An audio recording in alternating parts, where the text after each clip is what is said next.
Good morning. Hello. Welcome to day 2 of CogX, perhaps the biggest virtual conference in the world ever, which feels a little bit strange to say considering I'm hosting it from my living room. But welcome. Welcome to the EdTech and HR stage. My name is Georgia Lewis Anderson. I'm a broadcaster, journalist, and AI personality designer, and I'll be your MC for today and tomorrow. And we've got some amazing panels. True to CogX's promise of being the most inclusive and forward-thinking gathering of its kind, there's going to be some really interesting conversations today, as you'll know if you saw any yesterday. And I'm personally looking forward to learning what the future has in store for us all and how we can make the most of it. If you are feeling any of the conversations, please do share them over at Twitter. We're using the hashtag CogX2020. So let's get going. We're starting with a good one. It's called, Can Data Science Help Us Restructure Workforces Faster? I'm sure you don't need me to tell you that education and work has changed forever. So can data save us? And if so, what particular technologies work best for this? It's big questions. Luckily, I won't be answering them. So I'm going to hand you over to Maury Schenk, who is the CEO of LearnerShape. Well, thank you very much, Georgia. I'm excited about the discussion. Yeah, as you said, we've been seeing huge changes in the workforce over recent years, what Klaus Schwab of the World Economic Forum has called the fourth industrial revolution. And COVID-19 has made those changes even faster and more urgent. So we're here today to talk about how technology can help solve these technology-driven problems. This is the field in which my company LearnerShape operates, so I'm really excited to be moderating this really great panel today. I'm going to make very brief introductions of the panelists and let them talk more about what they do while they speak.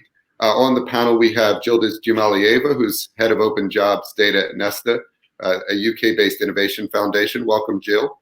Thank you. We have James Neve, who's head of data science at Adzuna, a search engine for job advertisements. Welcome, James. Thank you. Welcome. And we have Dr. Kim Nilsson, CEO at Pivigo, which is a data science marketplace and training provider. Welcome, Kim. Morning, thanks. So we're going to dive right into the technology. We'll come back to the big social issues later. My first question is, what data science methods are being used effectively now in workforce restructuring? And I'm going to turn to you first, James. Okay, great. Yeah, a big question, obviously. I'd say, so in my experience, there's a couple of areas where people are really using data science effectively right now for this application. So one is understanding skills gaps, and the other one is the automated matching of jobs and candidates. So I'll just briefly talk about those two a bit more. So on the first one, understanding skills gaps. So this could be at the kind of a meta level where a company might wish to understand the gaps that their workforce has as a whole. Maybe they're seeking to undertake some kind of new strategy, new direction. They want to understand gaps in that sense, or it might be even right down at the individual level. So you have an individual who wants to understand, where are the gaps in my skills so that I can progress my career and move on to a different role, for example. So, so skills gaps are key. And in terms of the data science kind of the methods, I think we're all quite kind of techie here. We can talk a little bit technically. So this requires things like skills profiling, which is key. And in order to do that well, you need ontologies. So if you like, defined lists of job titles and skills. Adzuna's done a lot of work in that, and I know Jill has also got a huge amount of experience in that area, so maybe she'll pick up on that later. And then having done that, you can use all sorts of methods like we used vector embedding, so where you could represent individual skills as long strings of numbers, and then you can use clever kind of clustering methods to work out which skills are actually similar to each other, because obviously there's hundreds and thousands of different skills. So letting a computer understand what the actual relationship is between these skills is quite tricky. So that's the sort of the skills gap analysis stuff. In terms of automating the matching between jobs and candidates, I mean, this is just like a huge problem that people have been talking about it for years and years. There's probably hundreds of companies out there claiming to do it. Some I think are doing quite a good job as well. It's a really tough problem. Clearly, one of the big challenges here is that it's a huge amount of unstructured text. So if you think about a CV or a resume and a job advert, I mean, there's almost no structure to a lot of this stuff. It's just very like free text. So in terms of the data science methods that I think are out there actively being used and effectively being used here, it broadly falls under the category of NLP, natural language processing. We've definitely at Zuna, we've tried some quite promising methods, just looking at similarities. So if you've got job adverts and CVs, it's a decent start to look at kind of the similarity, the overlap, if you like, between those. But where I think things are a bit more promising from our perspective are looking at effectively kind of what I'd call kind of career progression. So if you think about a CV on its own, it kind of tells a story. So you've got somebody's education, you've got their first job, their second job, and so on. And if you can look at millions of these CVs, you can start to build up kind of probabilistic models. So given that a candidate has got this education, they've done maybe job X and job Y, what's the probability that they then might move into this certain other job? And I think that ability to be able to automatically recommend jobs to candidates or vice versa that are great fits, I mean, I think that is going to be a big step forwards in terms of helping us, restructure the workforce, because fundamentally it's about people changing roles. So, provided the skilling side of it can be handled, which is probably a slightly separate topic, then fundamentally we still will always come back to this challenge of, how can we do that matching between jobs and candidates? Yeah, thanks, James. I mean, NLP, as you mentioned, NLP has shown huge progress in recent years, and the ability to do that matching has really increased. Kim, you're recommending and training data science candidates. Tell us how you're doing that. Sure. Yes. So what we do at Tabitha is supporting actually individuals who already in principle have the skills but lack commercial experience, who come out of our universities with all these amazing skills but who struggle to find work. We take them through our boot camp and we help them then find jobs as data scientists after that. And I think we're in a very exciting world right now because obviously, especially in the last few months, the world has just gone absolutely digital. It's been forced to do so. And I think what we're seeing is a speeding up of a lot of trends that we would see happening over the next sort of 5 to 10 years, but now it's happening in 6 months instead. And I think to the topic here, I think around recruitment and skills identification, I would say is definitely a huge topic. So totally agree with James on that. And to give another flavor of how that can work, I know, for example, that some of the larger companies that have workforces of many thousands of people, they may have internal needs for skills, and they may initially want to see if we can hire internally within our organization, if we can move people around within our organization. And so, for example, mining the CVs of their own employees to see are there individuals who have traits or who have backgrounds that would make them suitable for a different role within the company, or can we draw on their skills that they have? They may be in the accountancy department, but actually they know some coding and they know statistics. We could actually use them on some of the analytics work within the data science team or within the reporting team. So just drawing on that internal capacity by effectively mining the backgrounds of your own employees. I think the other topic I'd really bring up around how the workforce is changing already today and how it's happening with data science is also around automation. So obviously automation has got a bit of a bad ring to it. There's this fear that automation is going to kill all the jobs and everyone's going to be unemployed. But actually what we see is that employees are effectively moving upstream in their skill set. So instead of doing really menial tasks, which can be automated, they're now doing the higher order tasks. And again, to give just a flavor of that, we recently did a project, for example, with Made.com, the furniture retailer, where we were looking at all the customer requests and questions that come through to their customer service team. And some of them are really simple, like, when is my order being delivered? That is any computer can look that up in an order database. But of course, some are much more complicated. This item arrived and it wasn't exactly what I ordered, or it came in the wrong color or whatever.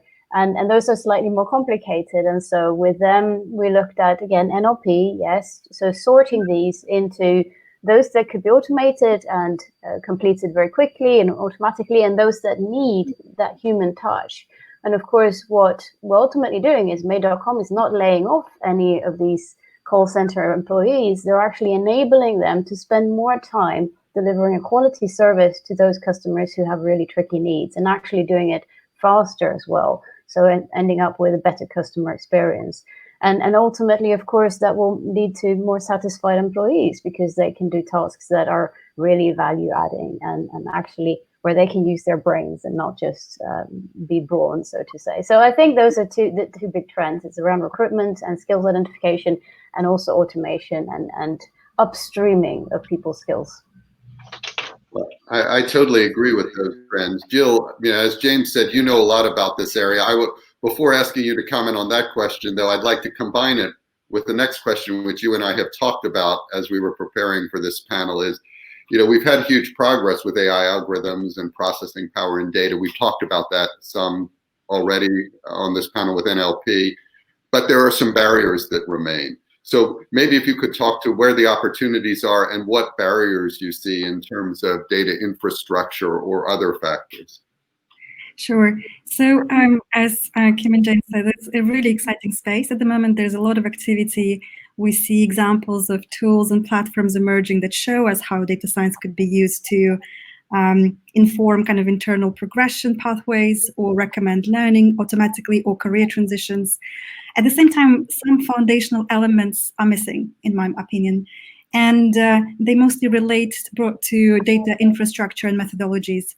So to provide a bit more context, let me group them into 4 areas that we focus on at Nesta, and where we think the breakthroughs would make the biggest difference.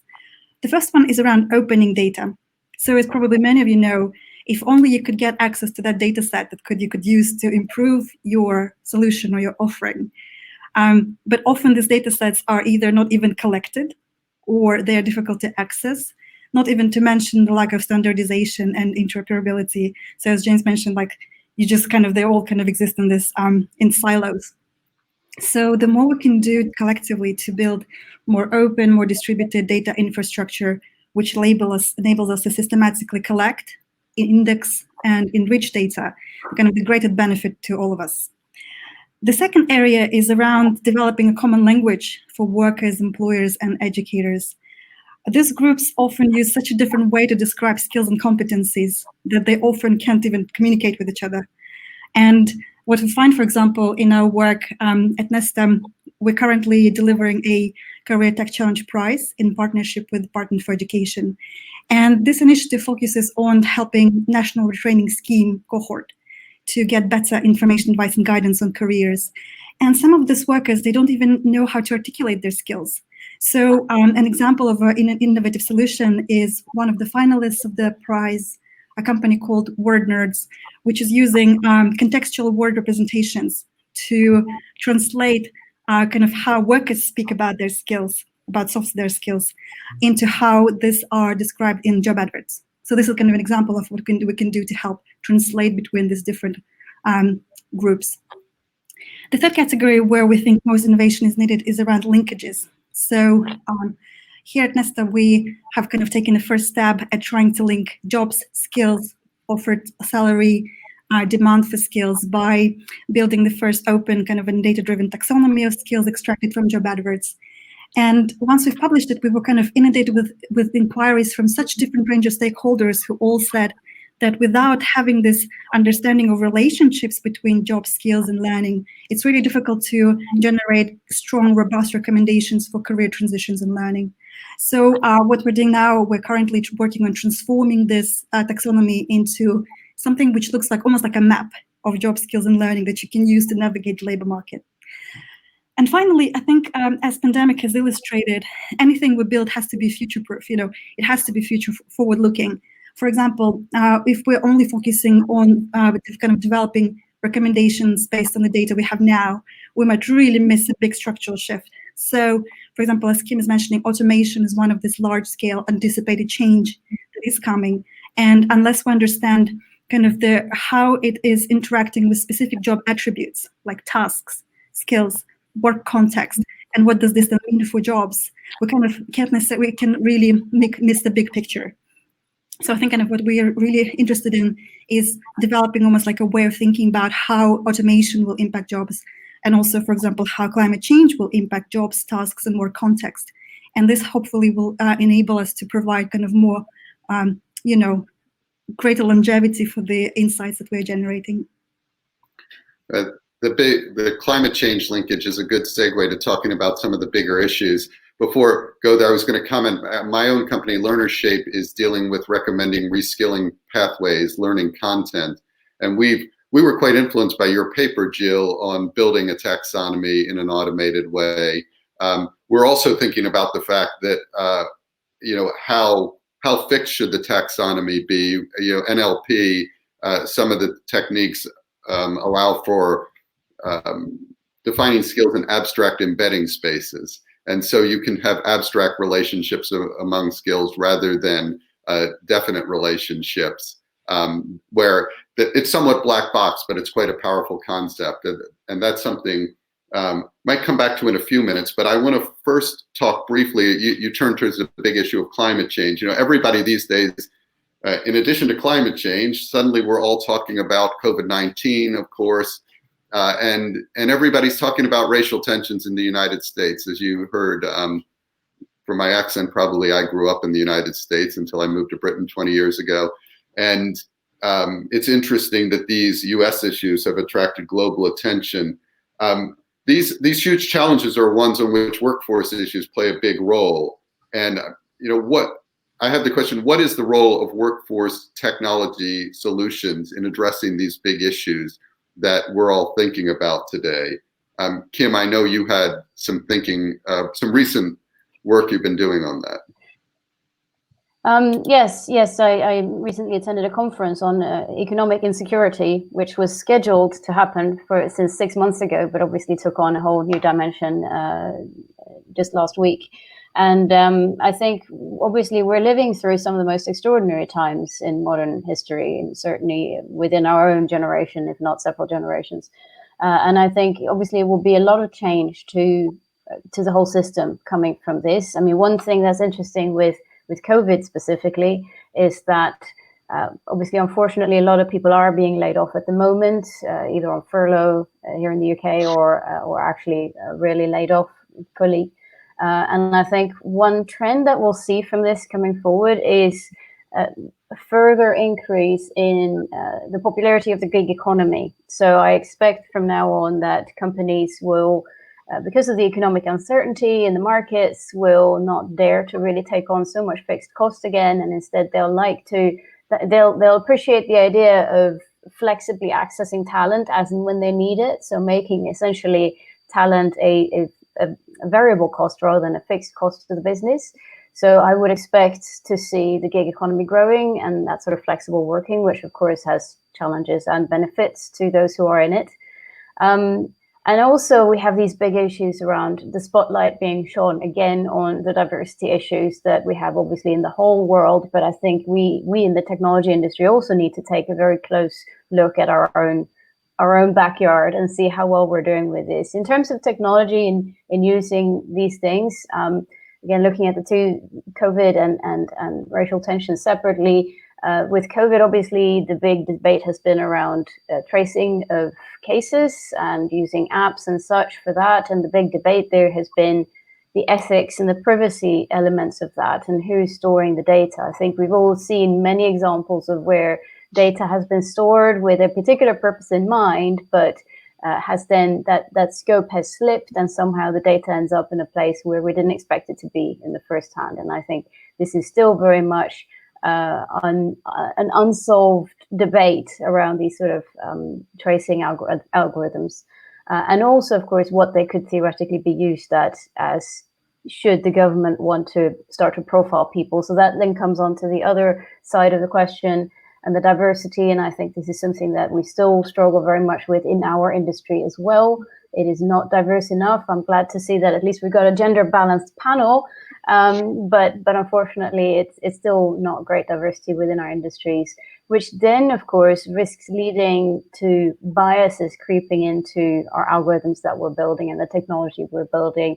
There's a famous case in the US where they tried to predict reoffenders coming out of prisons, and of course, it came out with that Black people were more likely to reoffend purely because of the color of their skin.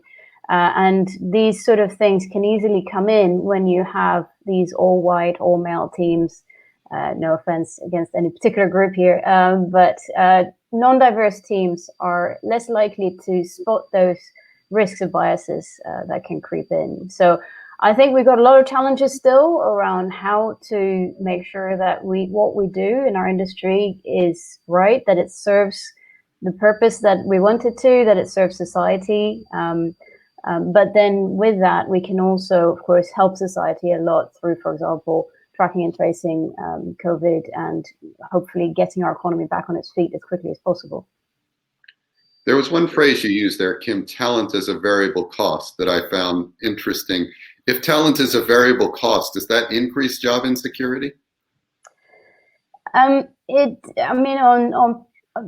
does and it doesn't, because it also means that if you're an employee and you've been laid off, you actually have the flexibility then to go out and look for new work wherever and whenever you want it. And actually, it may also, with remote working being more acceptable going forward, it might actually increase your opportunities of finding work, because you don't have to look just the city where you live. You could actually work for a company in even a different country altogether. So I think it can go both ways. And of course, the challenge that society has is how to provide a safety net for those who are in the gig economy. Again, I think COVID has shown that those support nets do not exist yet. And it's something that governments do need to think about, because I do think this is going to be a lot more prevalent going forward. Thanks. Jill, while we were preparing for the panel, you had some comments on these social issues as well. I was wondering if you wanted to jump in.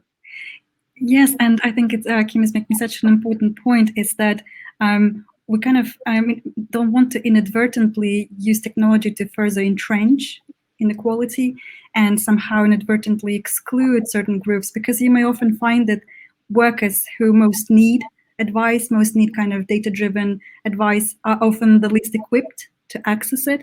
And I think it's really important to always kind of keep in the back of our minds this kind of commitment to evaluating the solutions that we're putting out there and making sure that we kind of are making as much as possible to making them inclusive and relevant to the workers that we want to help.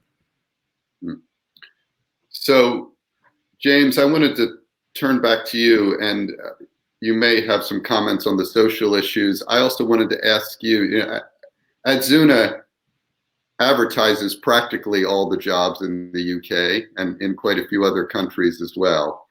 And as I was talking at the start about the fourth industrial revolution and the changes in jobs, I'm curious what you see in terms of changing jobs. How can data science help us prepare for the jobs of the future?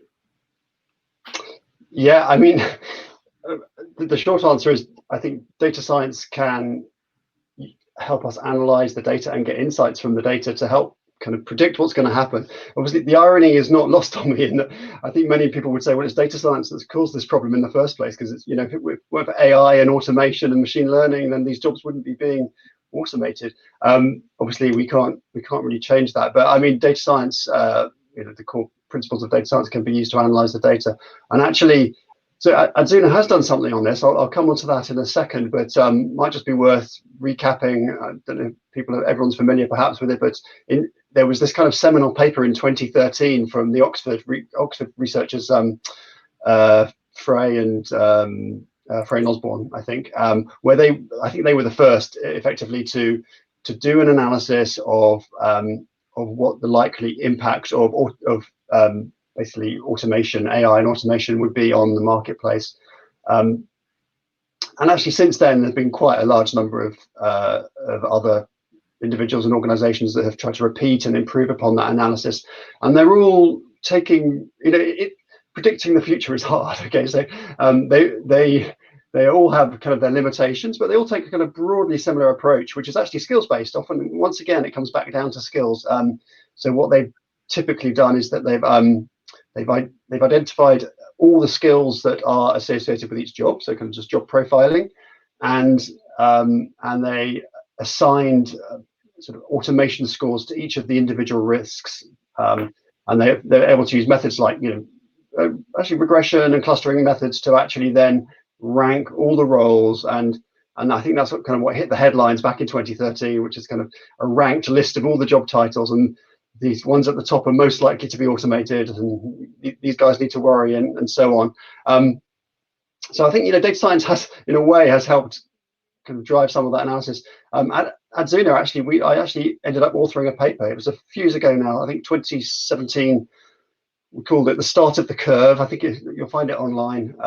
And we just decided to take a slightly different approach to it because, as you mentioned, the business model of Adzuna is to effectively aggregate all jobs into one place. So we're in a relatively unique position that we can get a good whole of market view. So rather than trying to predict the future, which is hard, we decided to actually look backwards and really see, because we had about 4 or 5 years since that 2013 paper. We were really looking to see whether we could actually start to see some trends in individual roles being, well, let's just say declining. There's a kind of separate layer on top of that where we had to then consider, what are actually the reasons for declines in these vacancies. But it came out with some quite interesting data, which really kind of supported a lot of the stuff that was in that Oxford paper. And clearly, we know a lot of the manual, should we say, lower skilled roles. They definitely. We have seen a decline in those, definitely. And at the same time, there were some interesting ones that came out at the, if you like, at the top of the list. The one that sticks in my mind was nail beautician. I'm not entirely sure what that. I think that's just somebody that does paints nails. But that kind of role, obviously, there's certain roles that just can't be automated, where that human interaction really is required. And so, just to add one additional kind of optimistic piece in here as well, which I think came out of all the research that we did when we were doing our paper, is just to keep in mind. I think this was mentioned a little bit earlier, but it's not all doom and gloom. Yes, there will be a large chunk of jobs that will be automated slowly over time, but at the same time, there will be new roles, new types of jobs invented, if you like, that we haven't even thought of. I mean, if you wound back even just 30 years or so, I'm sure you could come out with a bunch of job titles. In fact, data scientist, I think, is probably a good one. In fact, even 20 years ago, I'm not even sure there were data scientist roles around. So there will be new roles emerging, as well as roles being automated. The focus on data scientist at the end is a perfect transition to ask Kim, because her business is much more narrowly focused in helping, as I understand it, place data scientists in jobs. And that's obviously one of the growing professions. How do you see the market changing from your focus on data science? Well, I think the comparison with Industrial Revolution is spot on, and that is what's happening. The means of production are changing, in the same way that when the first machines arrived, the first factories were built, no one could imagine what jobs would be required within those factories, and of course those who did that sort of labor manually were thinking, oh my God, we're not going to have jobs. And so in all of these transitions, what happens is that old jobs are automated or disappear, but new jobs absolutely appear. And I'm definitely one of those who believes that AI will create more jobs than it will destroy. But I think the challenge, though, is that it's happening so rapidly this time. If we look at the sort of first industrial revolution, it happened over 50 to 100 years. And so it was easy to say that the next generation should be reskilled for the next type of job. Now this transition is happening, and actually COVID has sped that up even faster, I think, in that that digital transformation is happening much faster now. So it's happening within one generation, and this is the challenge for society then, is how to reskill people who started out their life with one type of job, but now have to come and try a different job towards the end of their life. And I think actually, again, the COVID pandemic is in some ways an opportunity not to be missed by governments on this particular topic as well, because you now have something like 25% of the UK working population unfortunately not working. In Ireland, I heard it's as much as 50% of the population, of the working population, is furloughed or the equivalent in Ireland. They're sitting at home not doing that much. And what they could be doing, of course, is spending all that time learning new skills and reskilling. So I think it's an opportunity that governments should look into, especially as some of these people will unfortunately not go back to work when the pandemic is over, because those jobs will no longer exist. So it's a big opportunity actually to reskill a large part of the workforce and upskill them into the skills of the future. And then I guess we need people like James to tell us what those skills are. And so trying to predict, yes, predicting the future is hard, but trying to predict what those skills may be that are required for future jobs.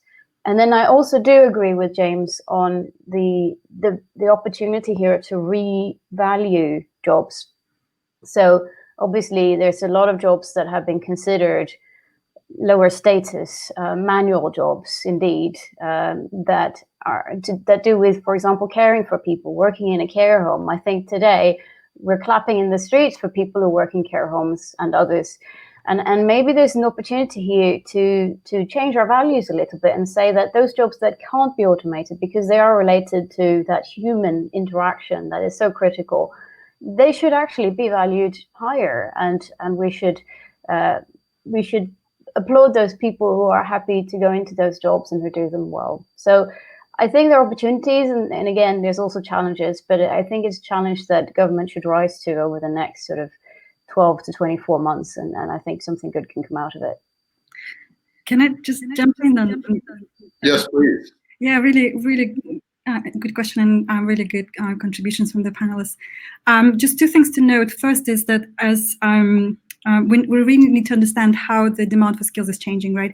An example that James mentioned is analyzing what employers are saying in those job adverts is one good example of how we can almost like monitor emergence of demand for certain skills or structural shifts in demand for certain skills. For example, we probably will be observing change in the mix of digital versus non-digital skills required by employers. And this can help us to provide really evidence-based advice to policymakers as to, look, these are the things that we need to prioritize in all this kind of upskilling, reskilling initiatives.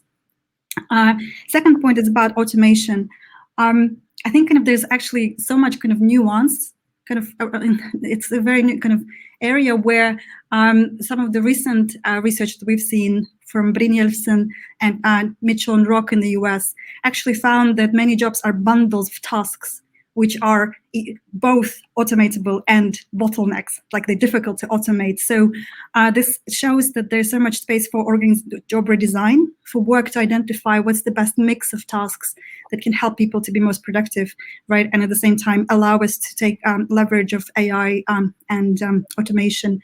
And this is, I think, where, again, data science can help to try to understand how can AI augment labor? How can AI create jobs which are better? How could we mix this up with existing tasks in such a way that we can not just kind of create a so-so copy of a human, but we can actually make people more productive? So probably kind of these two directions are the ones where we can make big contributions to this area. Thanks. Really interesting answers from everybody. I have two notes. One is James mentioned the work in 2013. Jill, you mentioned Eric Brynjolfsson in the States. There's a lot of good work on this. One other study that I found very good is Penny Mealy at Oxford, and I was interested. I've spoken with her recently and was thinking she would be interesting for this panel, but she's on another panel at CogX. She's done some really interesting work on this. The other thing I'll mention is my own company. Kim was talking about how we retrain people for future jobs, and we're an earlier stage company. And what we're looking at is looking at any skill framework and any content out there and seeing how you can automatically design a learning pathway to get somebody from where they are today to where they are in the future. I'll put in a plug. We're just launching our beta. And so if anyone wants to head to learnershape.com, you can sign up for our beta testing. We have just about 10 minutes left in the panel. So I would like to, I'd like to look to the future and ask each of you to take a few minutes and talk about where you see, well, you can talk about the future of all of the themes we've been talking about, The specific question I have is returning to the topic of the panel, where you see future advances in data science improving with reskilling and workforce restructuring. I'll start with Kim on that. Yeah, thanks.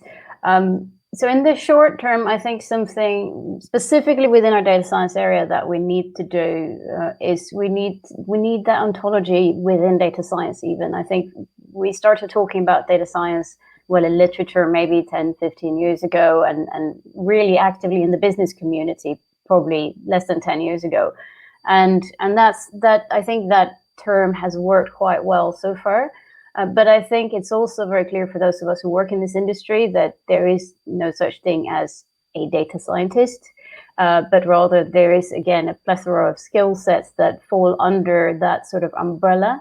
And actually, we also, to Jill's point around the language we use, employers, when they think I need a data scientist, they don't really know what they want typically.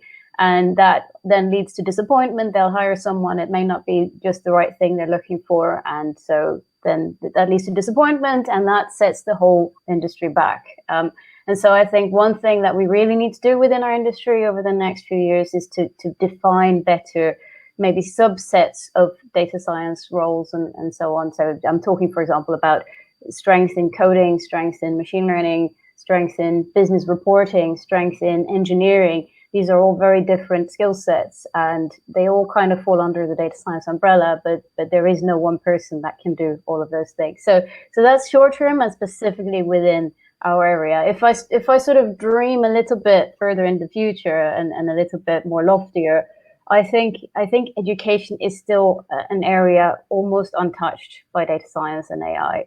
We still teach our children the same way we have for hundreds and hundreds of years, and it's not personalized, it's not individual, it's not really helping each child or each teenager make the most of their abilities. And so I think there's a lot to be done still in the area of sort of personalized education and using technology to teach children and to, as I said, really target the education to that person's interests and skills, etc. Obviously, it's a thorny topic because what you also don't want to do is label people. You don't want to sort of put a label on an 8-year-old saying, well, you're never going to be a university professor, so you better go down this route of training instead.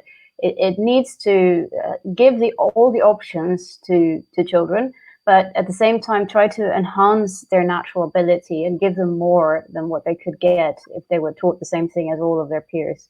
So I think that's a really interesting topic still to be disrupted. And I guess finally, really thinking long term, where are we going with work? Do we need to work 40 hours a week with automation, etc.? Maybe there's a future in which we actually work a lot less and the machines do all the work for us, and we can still maintain a good standard of living. Again, huge questions around how would that work and who would pay the bills, etc. But I do think that manual labor, the view we will have on manual labor and the use of our bodies and our brains over the next sort of 50 to 100 years will completely radically change. And our children and our grandchildren especially will live in a very different world where the machines do all the difficult work and they only do the really high level ones. So I guess that's sort of my 3-tier answer to your question. I really love your second point. We've been thinking a lot about how there's a traditional learning ecosystem with learners, teachers, mentors, content, and all of this works pretty well and still works pretty traditionally. On the internet, we've got all this fantastic content, but it tends to be the focus on the content. How do you create this great learning ecosystem on the internet? I think it's a fairly untouched area. I kind of believe that NLP is starting to allow us to automate the connections in a way that could be quite interesting. James, from your perspective, how do you see the future? So I've got a couple of points, but just before that, just to mention, I totally agree with Kim. It's a frustration for me. I really think I totally agree that there is a bit of a gap. This is not even long term. This is kind of short term gap that I hope will get fixed soon, which is about feeding back the skills that employers are looking for now back through into basically educational programs and curriculums and so on. So yeah, just to say I completely agree with that. But if I was to get my kind of crystal ball out and look at a little bit further into the future, I think there's a couple of things. So the first, actually, I'm going to go back to something I touched on earlier about this job candidate matching. I do genuinely believe this is something that's going to get better and better. If I look at it now, it feels a little bit like computer chess in the early 1980s, where it was really it was pretty basic. Like if you were half decent, you could just fairly, beat it quite easily. And then what's happened now, obviously, it's kind of computers, even on your smartphone, the chess program can be way, way better than a human. So I do think, with one caveat that I'll come on to in a minute, I do absolutely think that the tech is on a great roadmap there, and to the extent that given a job ad and say a stack of 20 or 100 CVs, I genuinely believe, based on that data, that a computer model could do a better job of sort of shortlisting the best 3 or 5 or what have you. We're not there yet. I don't believe, I've not seen anything that convinces me that we're there yet, but I do genuinely think that's coming. And a small caveat on that is actually, that's based on the data. Clearly computers can only work with the data that they've got. I do genuinely believe as well that as soon as a human starts to have like a telephone conversation or a face-to-face interview or what have you, there's extra data points come into play, which are important, and that's sort of clearly information which the computer model doesn't actually have to start with. So maybe in the very distant future that kind of stuff could be used. But it does lead on to just the other point I wanted to quickly touch on, which again Kim also mentioned earlier, which is just about bias and discrimination. So at the same time as having models that can kind of recommend candidates, I have no doubts that this can be solved, but it hasn't been solved properly yet, about reducing bias and discrimination in selecting candidates. There was, just to add to the examples, there's that great one. It was from a couple of years ago now. Amazon actually had a pretty big tech company, with good data science resource. They had a crack at their own AI-based candidate recommendation model, and it had this inherent bias against women within the model. They found that it was actually negatively weighting expressions like women. So if it says something like women's captain of netball or something like that, it would kind of get negative weighting, even though they'd stripped out the name, personal information out of CVs. Actually, they still found problems there. That's kind of my second caveat to the candidate recommendation stuff. But I genuinely believe tech can solve those, and it's just a question of how many years are we talking? Thanks, James. Yeah, bias has proved to be a very difficult problem. Well, Jill, we've got 2 or 3 minutes. You've got the last word. Sure. View of the future. Yeah, I think data science has great promise for improving reskilling and restructuring the workforce. Kind of there are 2 areas I think where we can make a big difference. First one is just kind of helping to work together with people with lived experience and making sure that we actually deliver this valuable insights to people who most need them. So as you remember, data science initially was this kind of overlap between computer science, statistics, and domain knowledge. And I think the more we can do to kind of have mixed methodologies or have solutions which take into account kind of what's most relevant to users, what's most relevant to workers, we can make a big progress. For example, with reskilling, what we found is often, again, workers who need reskilling most are not even sometimes aware of that they need this. And when they do look for options, they look for things like location, flexible hours, or lack of experience requirements first, before looking at skills fit. So we almost kind of have to be able to incorporate this additional insights and kind of adapting what we're offering to help these people. The second bit, I think, where data science can help is by designing better jobs, creating better jobs, working with employers. If there's no demand for skills, if there's no demand for upskilling, there's really little we can do. We can prepare somebody really well, but what if they can't then find a good job, or there isn't one for them in where they were located? So this is where we can help employers understand how they could redesign job roles to get the most out of their talent, but also how we can illustrate the value of investing in this kind of more data-driven, more objective ways of identifying career progression opportunities, looking at expanding their recruitment pools and kind of taking into account people who are not maybe look like people that they usually hire. So we need to work together with them and show how data can make big difference to their businesses. Good to finish on an optimistic note. Thank you, Jill. Thank you, James. Thank you, Kim. It's been a great panel. I've really enjoyed it.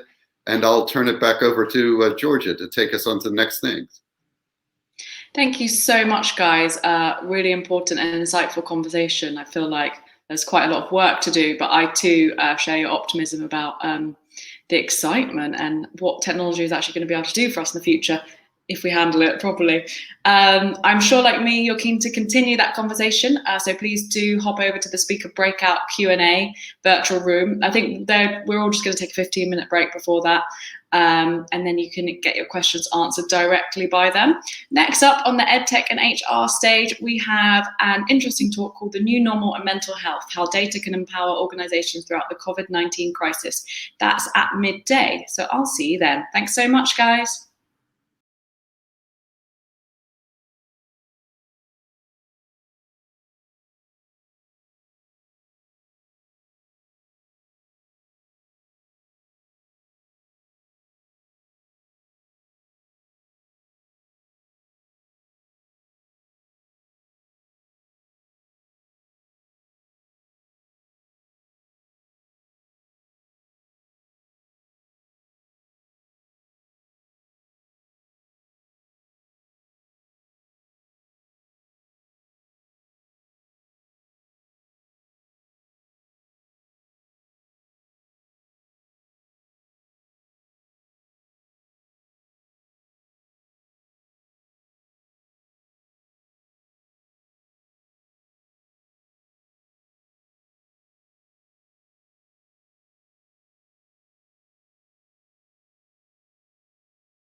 Hello, good afternoon. Welcome back to the EdTech and HR stage. We are live at CogX 2020, doing things a little bit differently, as you probably know by now. But I hope you've been enjoying hearing from some of the brightest minds in technology from the comfort of your own homes. And I think our next talk is going to be no different. It's a really important one, actually. It's called The New Normal and Mental Health, How Data Can Empower Organizations Throughout the COVID-19 Crisis. I feel like we're all somewhat grieving our old lives, trying to scramble to work out what the new normal actually is. While working from home has been revolutionary, it's also really blurred the boundaries between home and work, and I know a lot of us are feeling burnt out. So hopefully we can just feel a bit better about that. So I'll hand over to Kendall Palmer, who is the CEO and co-founder of Untapped AI, who'll tell you a bit more about it. Good afternoon, everybody, on a sunny afternoon in London, and welcome. I'm the CEO of Untapped AI, and we are a coaching company, digital coaching, and it's powered by AI. We use AI to speed up behavioural change for the individuals we work with and for the organisations we work with. And we work with big corporates across 43 cities in the world, and the main topics we work with people on is leadership, well-being, and diversity. But today we're going to very much focus on the topic of burnout. And I'd really like to invite my two colleagues, Brendan O'Hara, who is my co-founder and the MD of Untapped AI, and Karen Evans, who is the Chief Product Officer and our thought leader in Untapped AI. So welcome, both of you. Brendan, I very much wanted to be here because not only is he the co-founder of Untapped AI, but he's a technologist, but has actually worked for nearly 20 years working from home from Ireland. And I very much wanted Karen here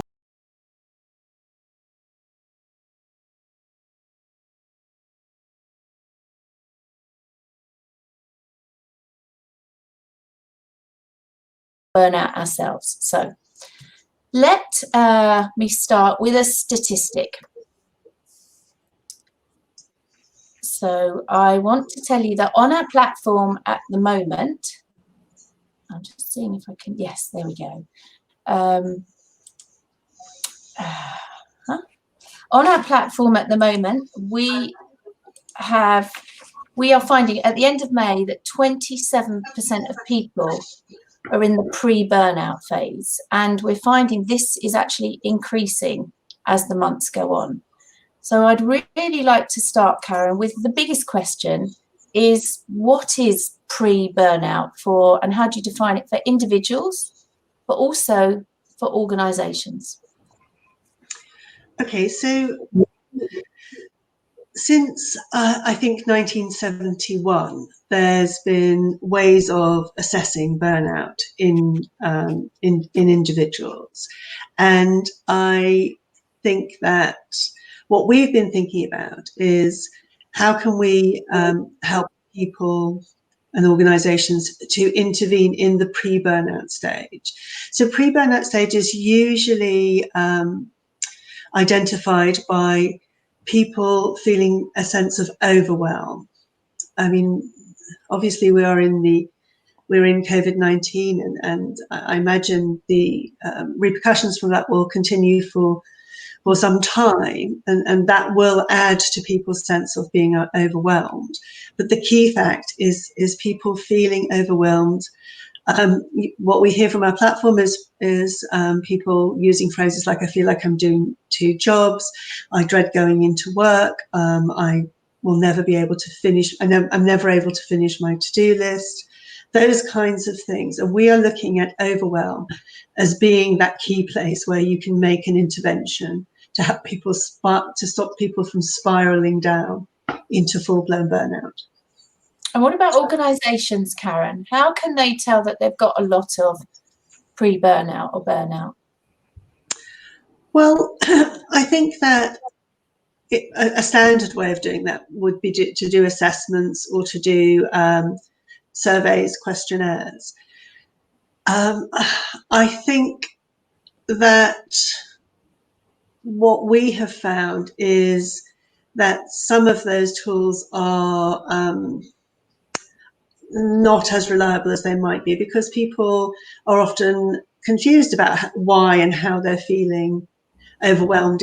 I suppose the thing that I didn't add was, it's not just feeling overwhelmed, perhaps for a day or a couple of hours. We're talking about people in pre-burnout feel overwhelmed most of the time.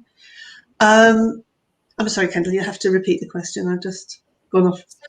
Organisations in a culture, what would the culture, I suppose my question is, what's the culture feel like when you've got a lot of people in pre-burnout? How would it feel? What's that culture? Okay, that's a bit clearer. Okay, I think generally pre-burnout and burnout is present in anxious organisations, and currently most organisations are in anxious states because of some of the things I've said previously. I think the anxiety itself in an organisation is a response to the uncertainty, and there is a kind of contraction that goes on when an organisation is in an anxious state. I think things that predispose pre-burnout are a critical culture, a culture where there's not a great deal of notice or feedback that's given or taken. I think a blaming culture, a culture that cultivates the idea of making people who are working very hard feel very anxious about the value of what they're offering. So those kinds of things contribute. An unthinking culture, a culture where people don't notice, don't notice what's happening to the people around them. And I think that has implications as well for the fact that many more people are going to be working from home. So who in an organisation will notice that? There may be some difficulties.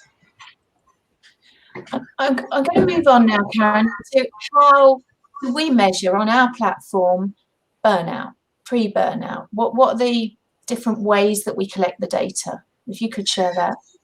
Okay.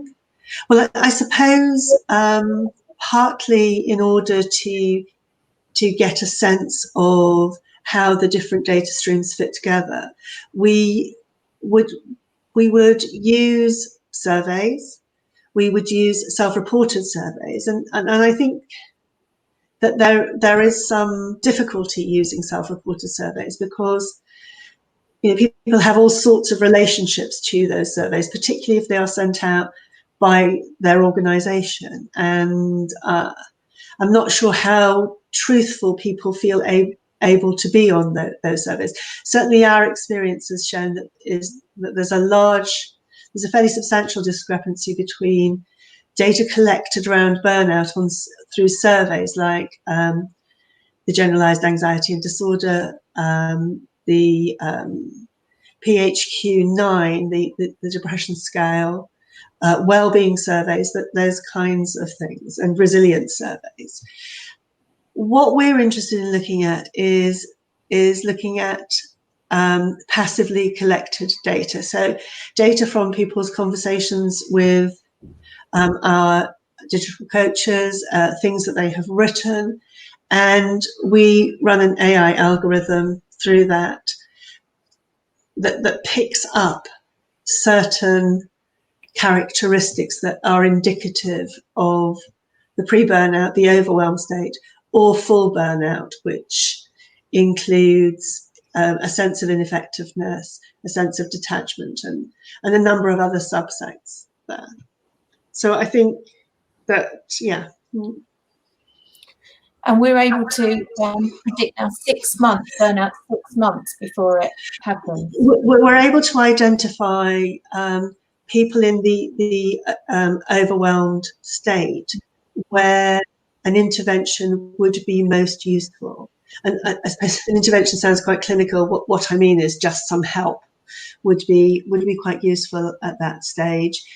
And yeah, and I think if people descend into into full burnout, it's much more difficult to help them to overcome that. I think a great many valuable people are lost at that point. There's prolonged sick leave, and I guess people don't want to experience the feelings that they experienced in burnout again, so they often leave. But yes, we are able to tell. We were able to make a very, yes, we're able to tell about 6 months before people would ordinarily descend into full burnout. Yeah. So I'd like to move across to Brendan now. And you've had nearly 20 years, Brendan, working from home in Ireland. Now we're all working from home. Why is working from home exacerbating pre-burnout? So yes, I started working from home 17 years ago. I used to work in the city in London, and I moved to the south coast of Ireland. I pioneered it really, and I went through the whole idea that I needed to compensate the privilege of working from home by working longer hours in an industry that already works for really long hours. And so I worked long hours, and eventually I got to a state where I was quite overwhelmed. But I chose to work from home, and I created my own office, and I segregated my work life from my family life. In the last 3 months, an awful lot of people are working from home, not by choice, and they haven't set themselves up an office, and they haven't segregated their family life from their work life. So people like that, who don't feel like they're having to compensate the privilege, don't feel it as a privilege, they have to be seen to be productive, and so probably end up working even longer hours, working early in the morning or late at night when the disruptions aren't there, and probably catching up at weekends.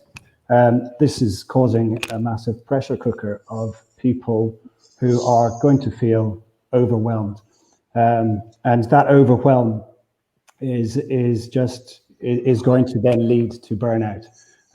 So the question I would like to leave you with is, what information do leaders have that their people are actually not feeling overwhelmed at the moment, or how overwhelmed? It is really difficult to know this at the moment, because they're all working from home. You only see them on Zoom calls or on video calls. What information can you go by to know how well your people are coping? It's such a good question, Brendan. It's so difficult for leaders right now because, as you say, they're managing remotely, but also they can't pick up on any cues, and the individuals don't have the opportunity to share. So I'd like to take it to how it makes it an even more important issue. We're working at home, but also that it's now burnout is classified as a disease. So can you tell us more about that? Yeah, but the risk now is that large or companies in general might think, well, look, we will, everyone's in this together. There will be a certain fallout from this, and we'll cope with it, once we get back to normality, whatever that might look like. But on May 2019, the World Health Organization classified burnout as a workplace disease, which means that employers are responsible for people who get burnt out, and they have to take note. They have to actually provide people with the necessary help to help them through that. But getting to burnout is too late, because when you've got to burnout, it's very costly to get someone out of burnout, and majority of the time people will leave because they will downsize. They will not want to get into burnout again. So ideally, you want people to go. You want to sort it at pre-burnout stage, which is what we're trying to work out now. Is we're able to get the data to show pre-burnout, and we can get that before it happens. Okay, well, let's move back to Karen, and really like to finish off now. So I suppose a really important question for individuals watching that might be feeling that this is definitely where I'm at right now, but also people representing organisations as to what can you do. So I'd like to ask you those two questions really, Karen. What can we as individuals do? And secondly, what can organisations do right now? Well, I think probably the key thing for individuals is to is to notice their feelings as they're emerging. We're in a time, because of COVID-19 and all the attendant difficulties, crises that are happening, where feelings are very much to the forefront. So notice those feelings. Notice that you've been feeling tired, unwell, overwhelmed, short-tempered, frustrated. Notice those feelings. And if they continue for more than a couple of days, if that dread about starting your work continues for more than a couple of days, it's really worth taking the risk to have a conversation with someone that you trust about how you're feeling, and maybe asking them how, and it doesn't have to be a work colleague, I think it can be, needs to be someone you trust, and I guess just having conversations with them about how they're experiencing you. And if it becomes clear that you are feeling overwhelmed, I think the next step is to actually try to think about what might you do about that, because it won't go away by itself. That's very clear. And it may take you further down the burnout route, which is, you know, I know from personal experience, definitely a place you don't want to be, and it takes you a long time to recover. So I would seek at that point interventions. I think an organisation has a very real responsibility now to offer support to people, to offer non-stigmatised, confidential support to people who are experiencing pre-burnout, who are experiencing the overwhelm, are struggling to manage their workload, struggling to achieve a mindset where things feel possible. I think that's a key point where organisations can offer the kinds of services that can help people get themselves back onto track. I think it might be that organisations at this point can offer breaks or different working hours. I think organisations, I know organisations are working very hard to develop positive and helpful mental health strategies. I think it's keep doing that work, keep publicising that work, keep being aware that people find mental health issues very difficult to talk about, provide the circumstances in which they can do that. And the other thing, which I think is probably key to what we do, is, I suppose, the question: how do you know that where your people are on the burnout continuum? And I suppose that what we've been doing is, you know, where is your good data? Where can you formulate policies that actually fit what's happening in your organisation? And I think what's become apparent to us as we've been working with pre-burnout and burnout is that people often underestimate or overestimate where they are on that continuum. And I think to use passively collected data is one way in which you can get a very, very real and I suppose unpolluted idea of where your people are actually at. And, you know, do you have a large contingent of pre-burnout people in one particular section? I'm sorry, I'm just conscious of time. Well, thank you both. I'm going to stop sharing. Yes, we'd like to, if there are any questions, answer them now. I think there's a question to all: how would you avoid burnout? There's a good one here. How do you ensure you keep home life and work life separate when you're working and living in the same space? That's a brilliant one, because for Brendan's got 6 children and I've got 5, so I can tell you it's an ongoing impossible task. But I think, Karen, we get this question all the time, so I'm going to throw that one to you. What's your... We do. I mean, I think this is something, so when Brendan talks about his experience, there was lots of preparation for working from home and carving up spaces and sort of understanding what it meant. I think lots of people were thrown into working from home. I think it's about experimenting and establishing boundaries. Working from home is not going to be like working from an office. I don't think you can underestimate the value of a good door that separates you from the rest of whatever's going on in your house. I mean, it won't stop interruptions, but it will certainly slow them down. I think it's about difficult conversations with people about how to share the space, and I think it is about staking a claim for a certain amount of uninterrupted time and negotiating. And of course, those negotiations will fail, but they need to be rebuilt. And actually, I'm confident if you work with setting boundaries, then actually you will find a way and pace of working from home that suits you. Setting of boundaries is one of the biggest things that we're helping people with. And it's ongoing, as Karen said, and changing. And many people are not saying they're working from home, is they're at home working. I've got one last question, so we can finish off. I'm going to put this to Brendan. What is the number one takeaway to see moving forward in terms of aggregating data to be dealing with a global crisis? Well, I think, we currently are detecting pre-burnout. I think pre-burnout should be recognized.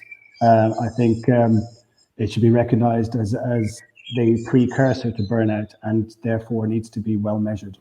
I think aggregating that sort of data and defining it as the symptoms of the disease is really important. I think that's what I would say. On that note, thank you, everybody. Thank you. Excuse me, I muted myself. Thank you so much, guys. Some really valuable tips. I would definitely like to know how to separate my work and home life, so I will be trying to employ that.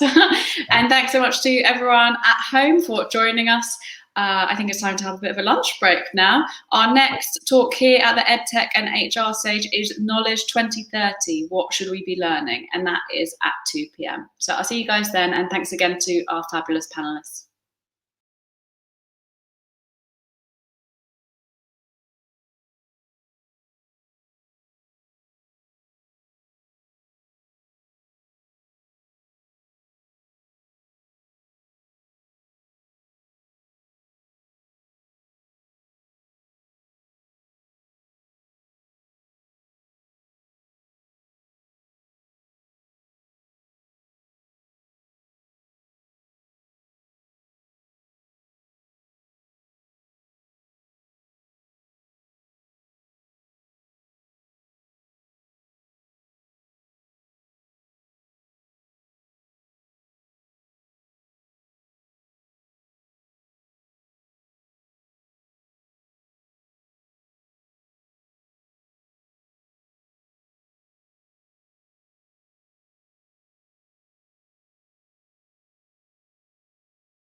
Good afternoon. Hello, everybody. Welcome to day 2. It's the afternoon of the EdTech and HR stage. We are broadcasting live.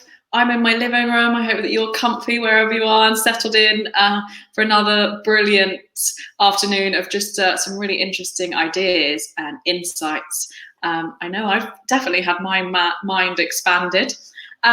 So, hello, I'm Georgia Lewis-Anderson, a journalist and broadcaster and AI personality designer. I'll be looking after this stage, letting you know what's coming up, and you're in for a good one. It's called Knowledge 2030. What should we be learning? I would definitely like to know this. We know our industries are shifting radically towards a more technologically inclined future. We're realizing that our vocations and skills we need in order to flourish in the future are definitely changing. Even my job, I find it hard describing to my older relatives.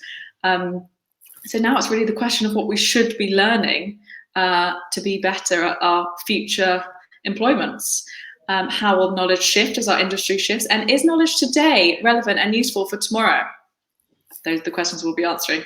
So I'm going to hand you over to Joycey John, who is Director of Education at Nesta. She's joined by Alan and also Penny, who deserves a shout out because she's joining us from Australia where it's 11 p.m. So thank you so much, guys. Thanks, Georgia. And we also have Conrad joining us. So let me just quickly introduce myself and the panelists. So I lead Nesta's work in education. And Nesta is an innovation foundation based in UK, London. We turn bold ideas into reality to change lives for the better. We use our expertise, our funding, and our skills to solve some of the big challenges facing society. Just a couple of years ago, we looked at the research, the future of skills, employment in 2030. And what we discovered is that the world is uncertain. Well, no surprises there. We all knew that. But the research was the most rigorous in the sense that it not only consulted with experts, but also used machine learning and data analytics to understand what are the implications for the future when it comes to skills and employment. And we discovered that only 1/10 of the workforce are in occupations that are going to see an increase in demand, and about 1/5 are in occupations that will likely shrink. So what happens to the middle 70%? What sort of things should we be learning so that we can shift and shape the direction of the future? So I'm really excited about the panel here today. Just to give you a bit of background, on this panel, we've got academics, we've got investors, entrepreneurs, researchers, and I personally have had multiple careers as a computer scientist, as an entrepreneur, as an EdTech investor, and now as a person leading a charity and a foundation. So having said that, let me first of all pass it over to Penny, who's joining us from Australia, to introduce herself and just briefly talk about why she's passionate about this topic. Sure. Thanks so much, Joycey. So I'm a research fellow at the Institute for New Economic Thinking at Oxford University. And a key focus of my research really tries to understand the kind of tapestry of knowledge that is sort of collectively held across places and people. Applications that has things like economic growth, development, the capacity for places to transition into new industries, the capacity for people to transition into new jobs, and the capacity of our world to really transition to a cleaner, greener economy. I'm also a research fellow at the Bennett Institute for Public Policy at Cambridge University. And there I've been doing a bit of research looking a little bit more abstractly at knowledge to think about more how different representation systems and mediums allow us to think and understand things in new ways. We're also just starting to begin grasping at what we think about in terms of wisdom and how we might continue to flourish and live well as our knowledge and technological capabilities continue to grow and become more sophisticated. So I'm thrilled to be part of this panel and really excited, looking forward to discussing the questions today. Thanks, Penny. Handing it over to Conrad. Hi, my name's Conrad Wolfram, and my day job is as European CEO and co-founder of Wolfram Research. So we've been building computational technology for 30 years or so. Really, we believe in how computation can help decision making, and we've been pushing the boundaries of that for a long time with products like Mathematica and Wolfram Alpha. I'm also the strategic director globally for Wolfram. So that's my day job, and in a sense, the evening job is to try and fix up the human. So on the day job, I'm trying to make the technology as optimal as possible so we can really use the power of computation. But I've seen this chasm open up with what we're teaching our students in terms of the AI age, in terms of how to use computation, and that particularly is maths education, and how mathematics education has kind of diverged massively and increasingly from what's really required in the real world and for the future AI age. And actually tomorrow I'm even launching the book you'll see behind it, so there it is bigger, The Maths Fix, in an education blueprint for the AI age. And I'm trying to map out in great detail what we should do about this, how we fix it, how we make the change, and hopefully to a better future. Thanks, Conrad. I'm really looking forward to reading that book and the panel. Over to you, Alan. I have to apologize. Mr. Virgin just switched me off, and we had to put some more coins back into the box, but hopefully we'll be back for the next 45 minutes. Alan Greenberg previously worked for Apple, Apple's education director, 2004, 2009. My team at Apple built podcasting, iTunes U, first generation of the App Store, first generation of apps. Initially director across Europe, and then Apple invited me to go and spend a couple of years in China. Left Apple 10 years ago, basically unemployable, so too old, too expensive, and an ego bigger than this building. Then had to reinvent myself, working with hedge funds, VCs, angel investors, family offices, looking at both health, education, technology, and health tech. Today, I have a portfolio of businesses literally around the world, and I help grow and scale businesses. Thank you. So we've got an esteemed panel here. So the first question really is, what's the purpose of education? What's the outcome that we're all looking for? And if I can ask Conrad that question. There are many levels you can answer this on, but my most general answer is to enrich life. That's the point of education in a wide variety of ways, not just enriches, as in making money in your job, although that's important, but in your purpose. And in a sense, that was the reason that was given originally, or one of the reasons for universal education to occur in the UK and other countries. And I think we've somewhat lost sight of that in some areas, and we need to get back to that fundamental. And actually, even that rather sort of small description, I think, can allow us to tether answers to what our outcomes should be. And one of the problems we've been working on with respect to maths is if you look at the outcomes that you see, they tend to be very general. Like, we'd like people to think better. Well, we can all agree about that, but what does it mean? Or very, very specific. People need to know how to plot bar charts or something, which might be, important, but doesn't seem like it's missing some middle thinking block of outcomes. And so re-engineering the outcomes, what we want to see in more detail, I think is a critical requirement as we see people and machines, sort of a hybrid combination of those in the future, as being the critical way to make decisions and to make progress. Just coming to Penny on this, because it's easier to define outcomes in maths, but what about in wisdom? How do you define that? Yeah, I think it's fascinating because it's quite normative in a sense.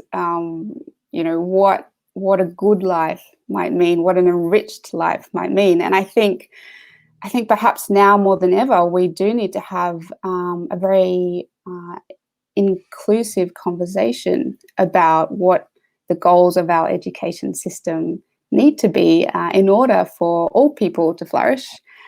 We've seen right now throughout all the protests recently how that has been quite divided for far too long. And so I think that thinking quite carefully about how we design our education systems, not just for young people, but as we more broadly engage in lifelong learning, given the pace of change that's happening and the possibilities that we have for directing our technology to different goals, how do we ensure that all that human ingenuity is giving us is actually bringing us the things that we really want in life?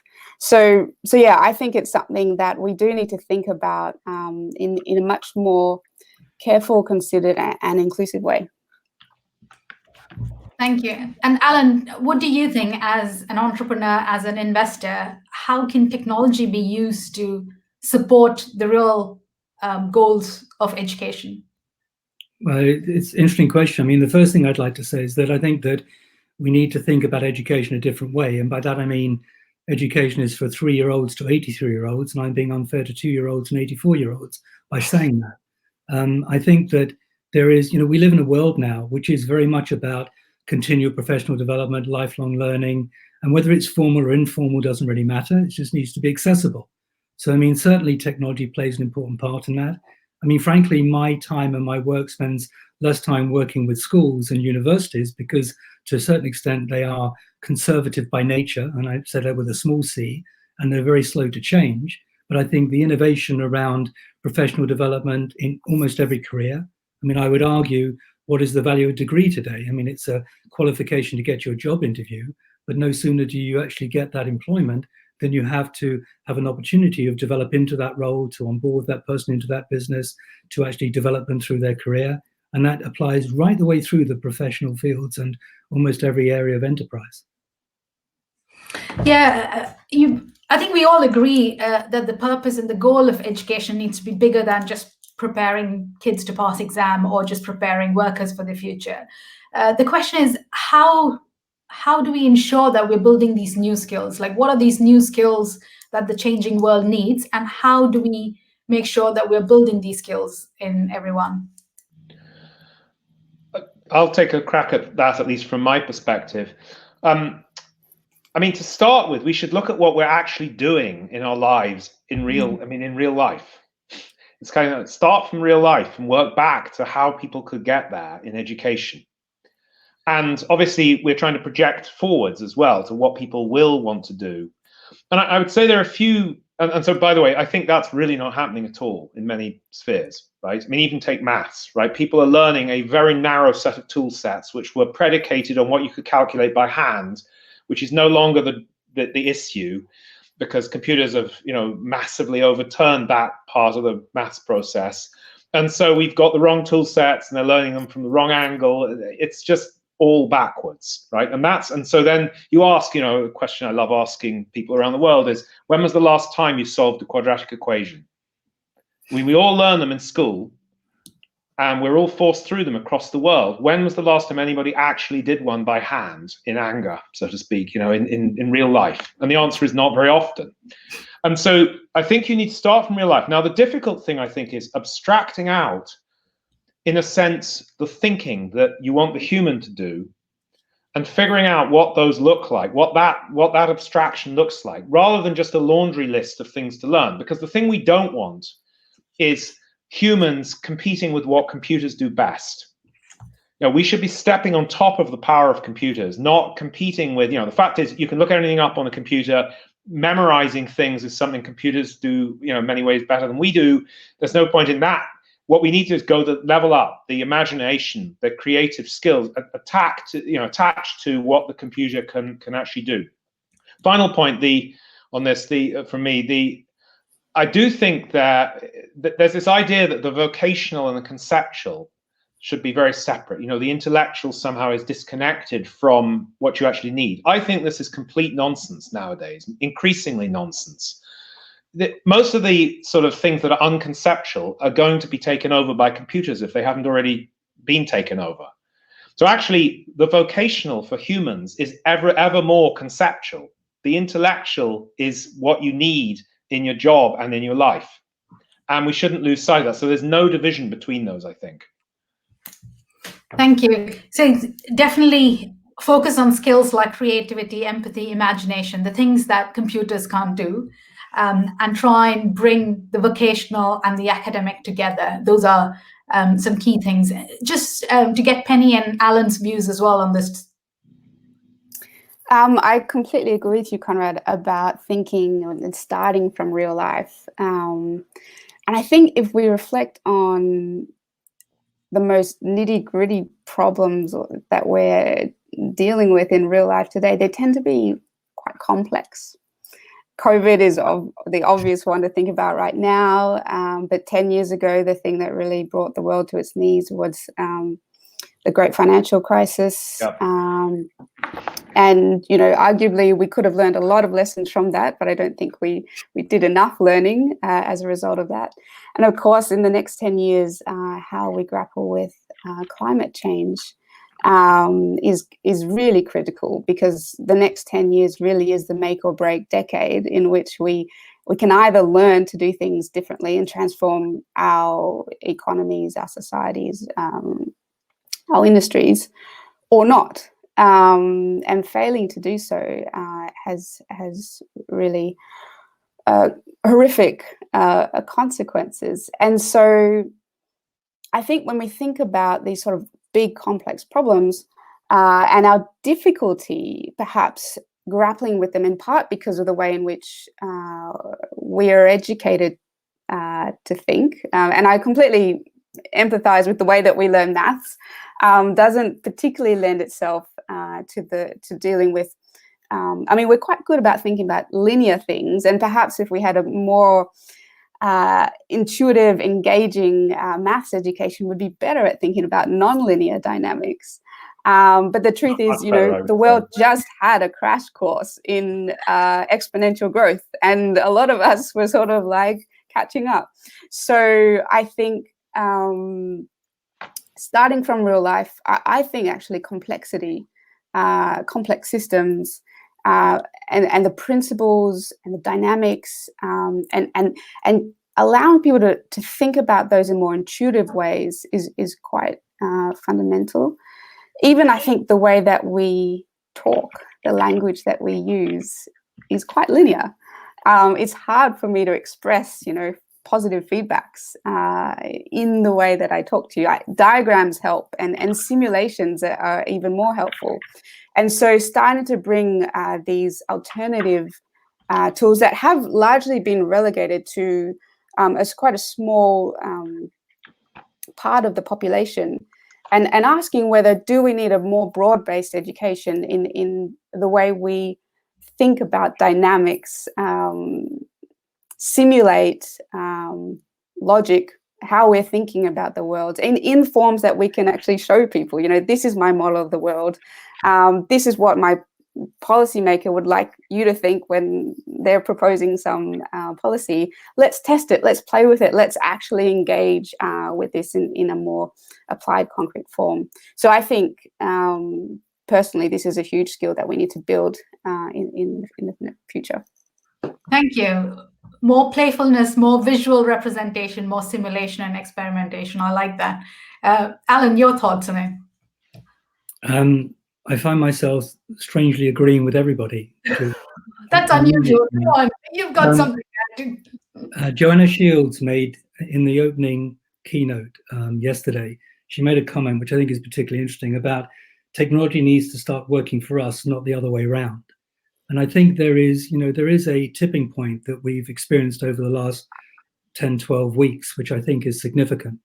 Quite where it leads us, I'm not entirely sure. I'm not sure anybody actually knows. And, you know, Charlie has set us the challenge of what is the world in 10 years' time. I think that most people probably don't even know what the world's going to be like in 5 months' time. But, I mean, within the context of that, I think it's really interesting in terms of what I tend to look at, which is the personal learning journey. I think that we're in a world now of consumers. So rather than building education technology or teaching processes for administration, I think we need to look at the consumer. And everyone is different. Everyone's got their own personal learning journey. My son was privileged. He went to Cambridge, then Oxford. He's now a barrister. His father is perhaps not as bright and articulate as he. So my learning journey will be completely different. His is a straight line. Mine is convoluted. I need to read things 6 times and it takes me 10 times longer, but I'll get there eventually. So it's not a matter of intelligence. It's a matter of that learning journey. And the point I'd like to make is, and we'll move into maybe some more detail on the technology side, but can I give a brief example? I was involved in a project over the last couple of years in stem cells. So basically, there's 35 years of research in stem cells, which most people have never read, and is written in a language that most people can't understand, and half of it's not particularly good, but half of it is actually really good. And then you're challenged that almost every single doctor in the world, every GP, every practitioner, was not taught about regenerative surgery and stem cells when they went to medical school or university. So how do you educate that cohort? And it's very interesting because it's not that difficult. You can take research, you can disseminate it into consumable media, you can segment it, make it modular, you can add AI behind it, add contextual search to it. That's relatively easy. But what is also interesting is that there's also an assumption that when you provide that information to doctors, the other assumption that backs it up is that doctors are clever and patients are stupid. And of course, in the world we live in today, that's not necessarily true. Is that, God forbid, you've got a member of the family with leukemia or a serious blood disorder, you're going to become an expert quite quickly, which I think goes to Penny's point. So you have intelligence on the lay side and maybe a lack of knowledge on the professional side, and how do you match that up? I talk about that as being a personal learning journey, and I think as much as it applies to the example I've given you, I think it almost applies into almost every single sector of enterprise, business, professional training, teacher development, etc. Could I just add a couple of comments to? I mean, I totally agree with everything. Again, we're rather an agreeing panel, which I'm again not my natural state. You and I here to argue, you know that. I know. Well, you'll have to say something dumb then. Look, I mean, this whole thing about how you learn needs to be much better built in. And I think part of that is also understanding what the essence of a subject is versus its mechanics of the moment, as I call it. Absolutely. And in my book, I talk a lot about, comparisons with photography, which I enjoy and things. It's like, is loading a film into a camera the essence of photography? Well, people thought it was, but it really isn't, right? I mean, it's just like, it just happens to be some particular manifestation. And we have the same in many of these subjects that we're training people in, where we've got confused between those two. And maths, I go in great detail to why that's the case. Back to some of what Penny said, I totally agree with the point about complexity.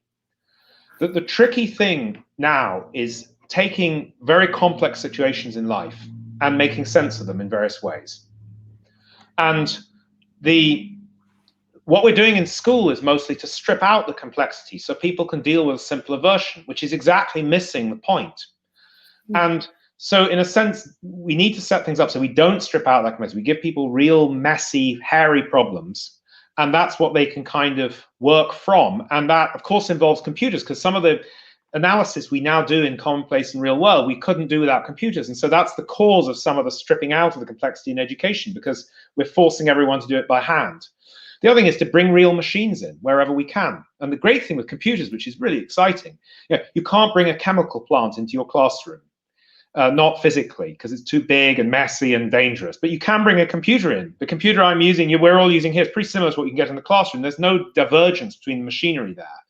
I think that's also good. I think final thing was I was going to say about computational literacy, a term that I've started using. Because I think another type of, back to what Josie was saying, another slant of thinking that we need, as well as sort of creative thinking, is computational thinking. And that's how I would better describe the mainstream computational subject that we need. I mean, we can call it maths, we can call it whatever. So I think computational literacy is kind of what the whole society needs so that we can make sense of COVID, information we're being given or whatever. And I think that coding comes in because I think it's a way to represent these ideas, a way to represent the models, a way to understand how you write these things down. So I think it's got a more central role than people might think. Can I add a point, if I may? I think there's another piece of the jigsaw and something which is evolving. I mean, I'm involved in a number of projects, as perhaps you already know, but I think voice is very interesting. And I'm not talking about Siri and Alexa now, but I'm talking about context, is the ability to articulate a question and to actually get a contextual answer. I mean, I would argue respectfully can you trust Google? Google, from my point of view, is an advertising platform. Who pays the biggest sum of money gets to the top of the list. That is not contextual search. That is not actually deep into research. But imagine a situation where a teacher can stand in the classroom and is not intimidated by the young audience of digitally native kids sitting in front of him or her, or by the technology that he or she has to deploy, but actually can ask a question and get context. Yeah. If you look at publishing today, the biggest education publishing company in the world has just chucked out all its textbook. It's going on to a digital format exclusively. I think we live in very interesting times. Final point on this is that we have to take advantage of this. I mean, there's nothing like a pandemic to create opportunities in education and healthcare. Does the world need another taxi app, another platform for accommodation? I would argue not. Does it need things that you and I, Conrad, have been talking about for more years than either of us would probably like to remember? Actually, the opportunities are in front of us, and certainly the conversations are there. The point is, how productive are we? Are we delivering these solutions today? Can we deliver them? What does the future look like? How do we make? We can deliver a lot better than we have. Absolutely agreed. So the question is, like, what do we need to do to make that better future happen now? Work harder. I guess everyone might say we're already working harder. I think the biggest challenge is a lot of these things we talk about in terms of what's important is hard to measure, whereas what's easy to measure gets measured. Okay, you make a very good point. I'll give to Penny. Can you come back to that question? Because I think assessment is a very interesting part of this. I agree. Yeah. Sorry, what was the question again, Joycey? So how do you assess these things that are harder to assess? So, systems thinking or judgment or creativity. The reason why it's not taught in schools is because it's really hard to assess it. And what tools or what methods exist to assess these things? Yeah, so we were having a conversation a little earlier about a good friend of mine who's an art teacher. And for him, the traditional means of assessing things through trying to put numbers on how well a student has created a piece of art really doesn't work very well. And so his approach was more through the means of you give yourself a score. So you've created something, and the nice thing is that this doesn't have to apply to art. It's creativity more broadly. You've created something. We don't have a good rubrics mechanism to say whether that is the right thing or not, because there are many different designs that might meet a given problem spec. So you personally would give yourself a score, and then you would have to explain why. And then you'd go through a peer review kind of scenario where your friends might give your creation a score, and then they would tell you why. And then there would be a broader group discussion about what sorts of aspects collectively people appreciate it as being useful or valuable or good. The other thing, before I became an economist and a researcher, I used to be a jazz musician, and jazz is really interesting because it's one of these things where it's a mesh of creativity and logic. I mean, yes, we want creativity and improvisation, all this sort of thing, but you can't be so creative that you sound crap. So there is still this order imposed that this creativity finds its way within. And I think dealing with this tension between, yes, what is appropriate creative expression and what is actually not, like what is just so far outside that chord progression that just isn't pleasant to listen to, is something that I think we need to get better at, finding ways in which to appraise different things, that different human pursuits that may not just be, the correct answer is A. I think you need to write a book on that. Well, I'm most of this discussion is music to my ears, because I'm thinking, did I cover that in the book? Yes, I did. So, and I really did. I haven't read it, I promise. Bring out the whole assessment question, how you assess all of these things.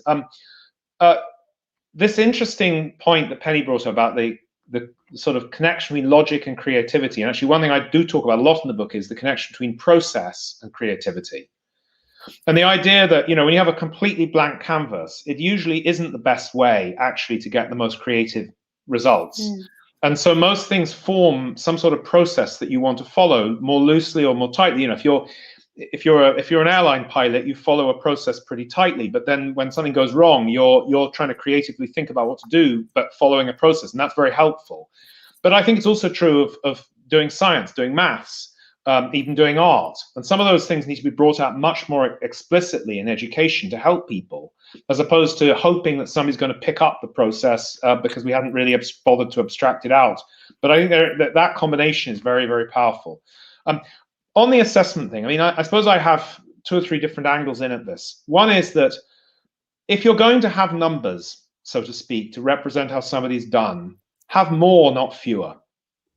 So, I'm not necessarily a fan of very quantitative assessments already, but if we can't get out of having numbers to judge things, don't have 3 numbers to represent, the 3 A levels somebody took and how well they did.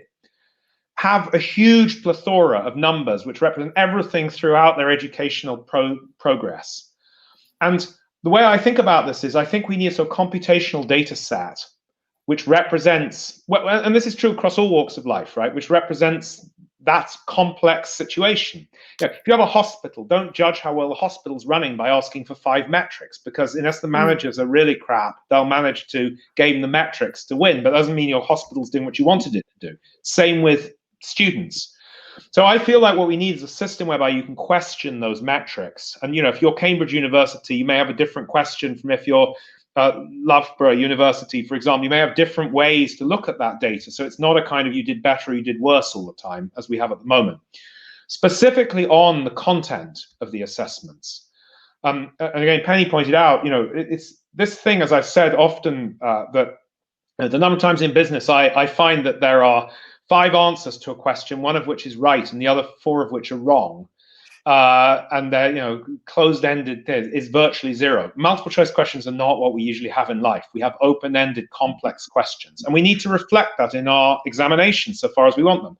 And my feeling about this is there are 2 levels of this. There's taking our existing edifice of exams, assessments, which I'm not very fond of at all, but at least making those better within that confine. So, for example, for computer-based maths that I've been working on, there are many ways you could make maths questions much more open-ended, much better, mark them like English essays rather than like right or wrong answers, which I think would improve things a lot.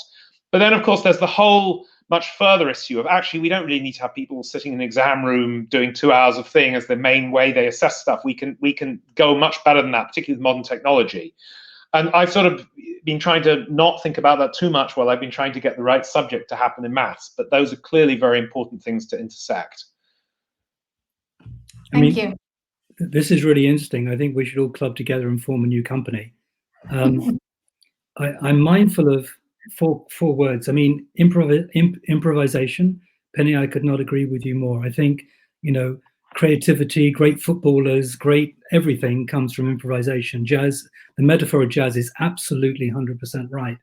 I also agree that process is critical because you've got to have some process, but the process is often different for each individual. So there must be many processes, I don't know, processes. I think to achieve that objective. I come back to something that I'm focused on, which is this personal learning journey, looking at the consumer, looking at their particular requirement. And again, I have to say, I agree, going to Conrad's point about numbers, because it is a numerical equation. There are formulas, there are algorithms that could be developed, but they need to be in the abstract. They need to be, because genius comes from improvisation, from creativity. It doesn't come from sitting in a school from 9:30 in the morning till 3 o'clock in the afternoon, being picked up and having private tuition. It comes from a whole different scenario. And I do believe that learning is something that must be considered to be much more holistic than just schools, colleges, universities.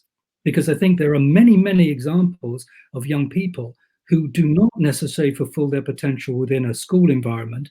But when they get out into enterprise, if you take examples in autism and ADHD and dyslexia of people who fulfill their potential and achieve hugely incredible achievements outside of a school, but fail miserably with an academic. Well, I mean, it's bloody boring, some of it. That's the problem. Well, exactly. So I mean, the point is, there's opportunity, but the opportunity, I think we are at a tipping point. I do think the conversation we're having today, I have a sneaking feeling, is more relevant than ever has been. I mean, I've been sitting at home for 11, 12 weeks. My phone has not stopped.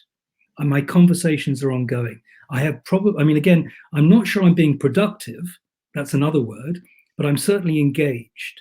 And again, I come back to something Rose Lucking said. She said yesterday, let me just get the quote right, pandemics have produced a giant experiment in engagement. I think she's absolutely right. And can I also just shout out something else I just listened to from Sir Ronald Cohen, who talked about education being the greatest lever. Now, Ronald Cohen is a very successful, very knowledgeable man, and he's written a book also. I don't want to compete with your book, Conrad, but he's also written a book just now. But my point is, I do think we're at a tipping point. I think there's huge opportunity. I'm extremely optimistic, and I think there's great things for us to take forward. Thank you. So let's look at the next 10 years and imagine what sort of things, imagine that you're already 10 years ahead. Looking back, what sort of things would you have done to make that better future happen? So looking forward, but bringing it back to today, what sort of things could we actually do other than, of course, setting up our own company? I mean, if I can go first, my own aspirations is to unlock research. I think research is a very interesting subject. I think there's huge repository. I'm working on a project at the moment with Cambridge University and NIAB to do with farming research. 100 years of research at NIAB. Very few people read, very few people know about. Farming is a huge industry. How do you fulfill the learning journey of farmers? It's done fundamentally by agronomists today. Agronomists tend to be employed by fertilizer companies. It's wrong. The systems are wrong.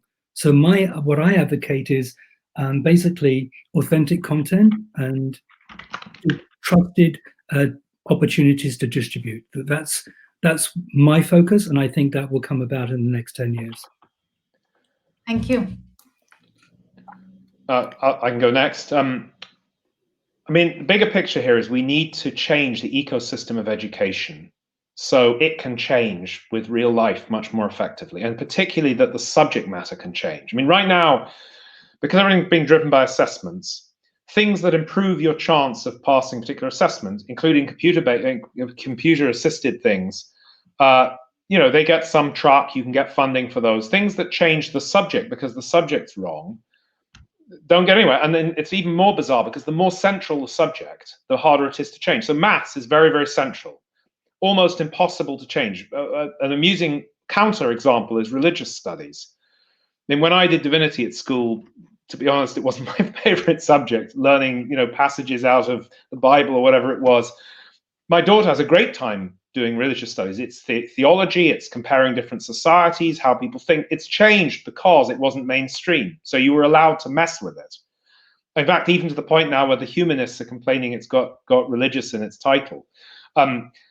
Maths is right in the center, so you can't do that. But I think we desperately need an ecosystem that allows this change. And I think there's a lot governments particularly can do with this, because if you look at how companies were in, 1970s, it was very hard to start a new company.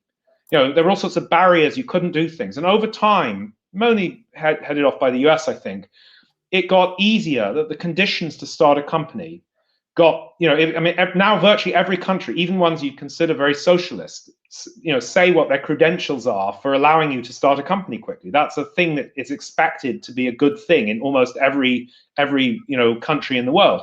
That should be the same thing for adjusting education at the same time.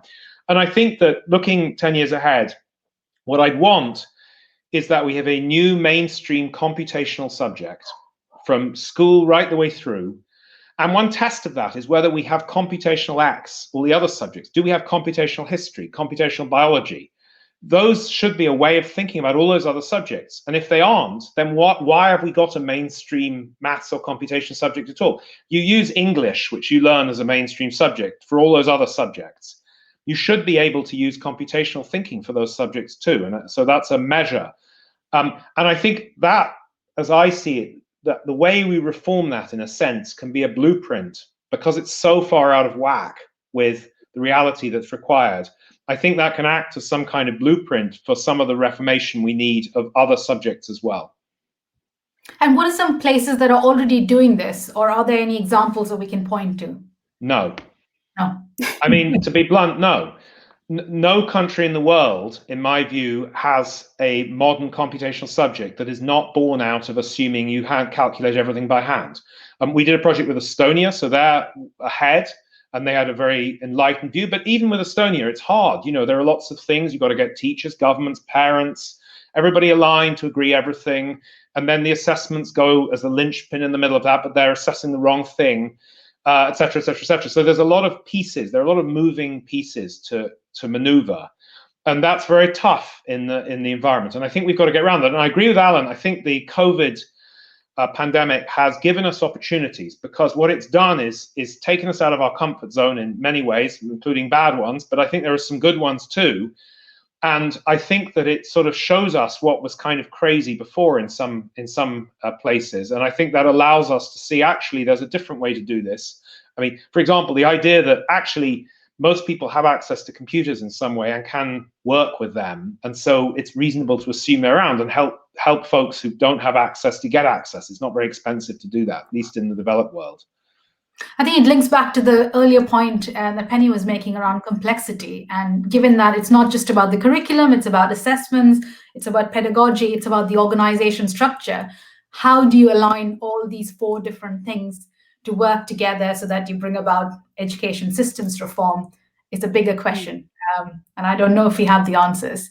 Well, if people come to the Q&A session, we'll answer that for them. Oh, that's a great incentive. Penny, any other thoughts or reflections? We've got 4 more minutes before we wrap up this panel and open it up. Sure. Yeah, I just want to come back to Alan's point about unlocking research, because I think that is a huge area that does need to become unlocked. It's a system, an ecosystem that does lock up information that is hugely valuable to society. And I think the way that, you know, journals and publishers and the whole kind of business model around that desperately needs to change if we're serious about building a more inclusive knowledge society. The fact that most papers are locked up unless you have access to some kind of university subscription is, quite frankly, ridiculous, particularly given that a lot of research is paid for by the public purse. So I think unlocking... Penny, if I just tell you, it's also about language, because one of the challenges is language. I mean, again, it's really interesting working for an international company like Apple. We had arguments about the Americans thought they gave us English language. Well, they didn't. They gave us American language, and we had to translate it. So language is actually really key. Being able to understand the cultural localization challenges, communications challenges, these are huge challenges. I'm just laughing because my book has maths, you see, with the S in brackets, because math in the US, maths in the UK, and I thought I'd make a joke out of that because it's, math as a function of the S if you're a math nerd like me, you see, but it's also combining both things. So anyway, that's just a joke about the differences between American and British. Sorry, I interrupted you, please. No, not at all. And then I think just finding ways to address access more broadly to knowledge capabilities. I mean, MOOCs, Alan, I know you've done a lot of work in this space, and no, I hate MOOCs. Okay. And I hated MOOCs from day one, just for the record. Well, what do you specifically hate about? I mean, I'm actually with you, but I'm just curious. Trying to help everybody, and has got success rates down at 7%, are a complete mitigating disaster. Okay, I mean, the education system we have, the school system we have is good. It just needs to be enhanced. Digital should complement the school, not take over the school. MOOCs is not an answer. And quite frankly, unlocking the resources of education should be done better by the universities. And there's a whole argument there I'm happy to discuss, not by platforms who think they have the answer to everything and are worth hundreds of billions of dollars or pounds, who knows. That's another interesting conversation for the Q&A that's going to follow. Just in the last 1 minute, if you could share your one sentence on how could we make the the knowledge that is needed, the skills that is needed, much more inclusive and accessible. So one sentence from each of you while we bring this to a close. Who wants to go Do we do this in age order? Do we do this in age order, or? You're starting now. Actually, I'm 50 tomorrow, so I guess I shouldn't be saying that. Well, I outrank you. But happy birthday for tomorrow. Thanks. Okay, I think we've just run out of time, so we will take that to the Saved by the bell. you have to think, and we're coming back into Q&A. So I'm going to hand it back to Georgia, a lovely MC. Sure. Thank you so much, guys. That was fascinating and not to mention entertaining. So thanks. I've done a lot of work with the American English translations. I don't know if you've heard the phrase two countries divided by one language, but I can feel like that sometimes. As you heard, they are going to be continuing the conversation over in the Meet the Speaker breakout Q&A. So you're going to want to head over there if you have any burning questions that you'd like them to answer. I think we are going to have a little break before that, though, about maybe 10, 15 minutes before they'll be back. If you stick with me here at the EdTech and HR stage, we are going to be having a discussion about code of ethics. How do we safely navigate the world of EdTech? And that's at 3 o'clock. So it should be a good one. Thank you so much, well, fantastic moderator and panelists, and I will catch you very soon.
Thank you very much. Then I'll put the slide back up.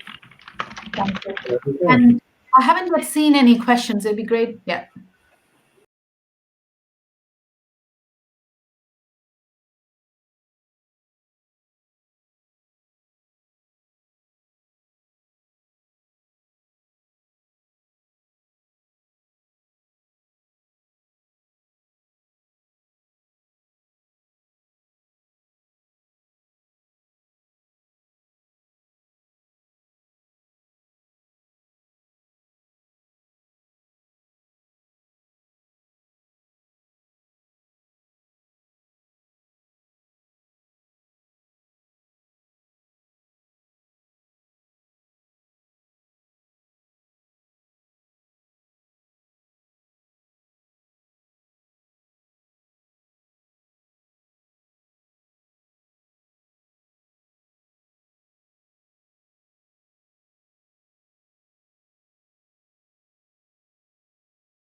Hello, good afternoon. Welcome back to the EdTech and HR stage. We are live at CogX 2020, where I've had the pleasure of introducing some amazing panels, discussions, conversations, idea sharing, all from the comfort of my own living room.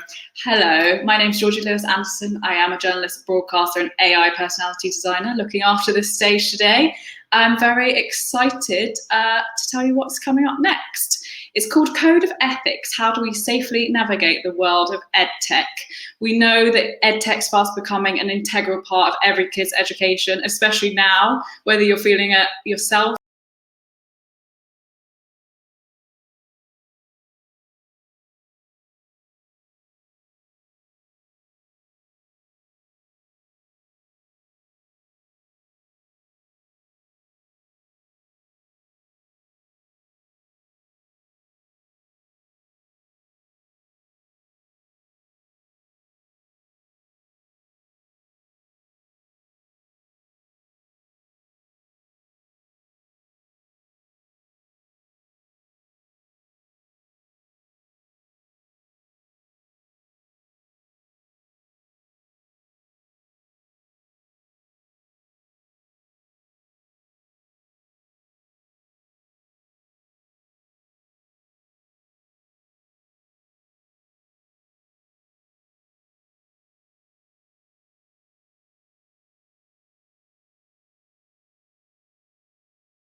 Hello, good afternoon. Is there anybody out there? sometimes it's hard trying to revolutionize the future. So apologies for those technical difficulties, but I can confirm to the best of my knowledge, we are now live. Welcome to the EdTech and HR stage, where we've been having some super insightful conversations and idea sharing. And I'm sure the next panel is no exception. I'm super mindful of all of our time, so let's get straight into it. It's called Code of Ethics, How Do We Safely Navigate the World of EdTech, moderated in the safe hands of Alex Beard from Teach for All. Hi everybody, it's great to be here. So, as George was saying, my name's Alex Beard, and I started out life 12 years ago as a teacher. And as a teacher, I became interested in the idea that our schools seemed to exist in the past, where the world around us was changing very rapidly. So I set off in search of what the future of education might be, what we should be learning today, how we might learn it, and what role things like AI might play in the future. And in that journey, I had the opportunity to meet with some incredible people and talk to these leading thinkers from all over the world. And I couldn't think of three better people from all of my travels for us to have on this panel today to talk about AI and education, and particularly to talk about the ethical implications of using AI in education. So we're going to have a fantastic panel discussion for the next 40 minutes or so. I'm going to do some very brief introductions of our panelists and then give them an opportunity to introduce themselves. But we'll be exploring this question of ethics and AI. If AI is going to influence the future of education, what should we be concerned about from an ethical point of view? So first up with our panel today, we have the amazing Priya Lakhani, who's a barrister and entrepreneur who founded the amazing Century Tech back in 2013, having seen underachievement rates in schools. And Priya has now become a speaker about AI in education. She's the co-founder of the Institute for Ethical AI in Education and is very busy right now with a lot of work as kids around the world are using her platform to access education through this crisis. So Priya, we're really glad to have you. Thanks for being here. Second up, we have Sir Anthony Selden, who is the Vice Chancellor of the University of Buckingham and is one of Britain's leading contemporary historians, educationalists, commentators, and political authors. He's a real polymath who's written 40 books. He served as a transformative head teacher for 20 years and is, among many, many other things, an expert both in happiness and in AI in education. So very, very pleased to have you with us, Anthony. Thanks, and finally,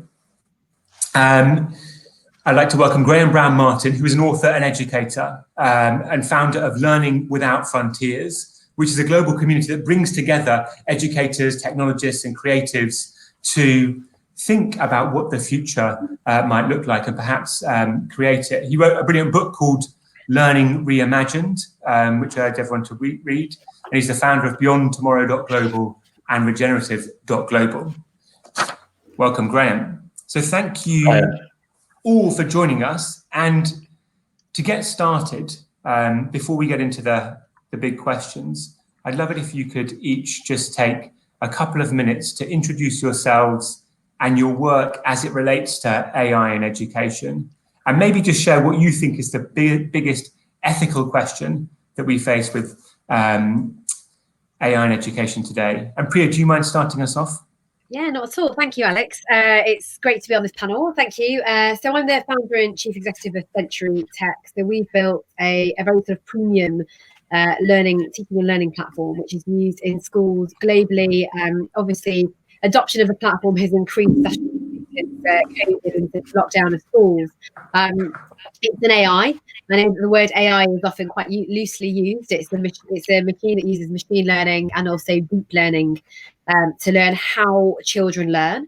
It then provides a personalised learning journey for children and insights to educators and parents and the children themselves to increase agency in learning. It's been going for a few years now. It takes a while to build an AI, and we work with educators, students around the world. Some of the best schools in the world use the platform and have been doing so for years, as well as some of the most challenged schools. And so I've had the privilege of working with thousands and thousands of educators and students, and also dealing with parents as well. And it's taught me a lot about the world of education, having been immersed in it for so long. I also taught for a couple of years, which was helpful for my role now.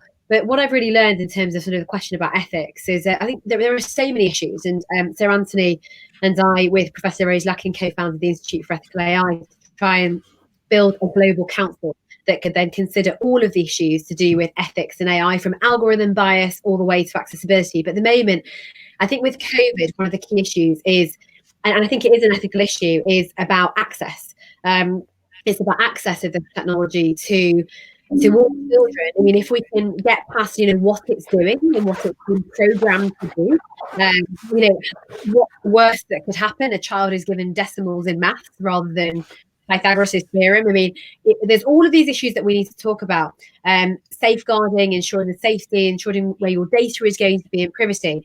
But with AI, there is this real problem where we may end up exacerbating the attainment gap, where we may end up, we want to level the playing field. We want everyone to achieve the best education. We don't want to bring that down in any way.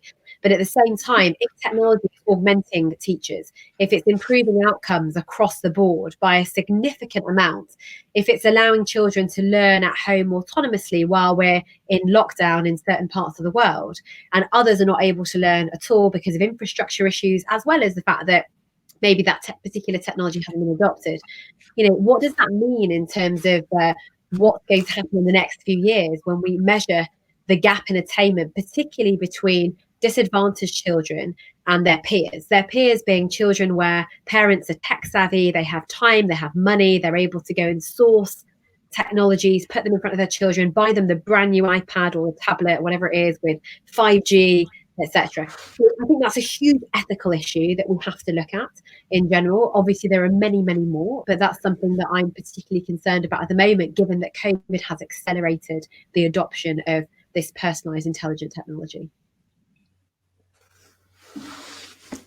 Thanks so much, Priya. So Anthony, could you maybe introduce yourself to the audience as well? So hello everybody, and thank you very much for logging into this. Hope you get something from it.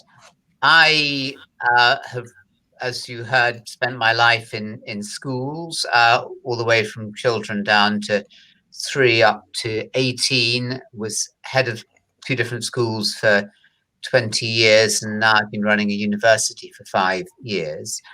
So that's interesting because it gives me a broad sweep of ages. And there are many, to answer the question, Alex, there are many, I believe, more benefits from AI.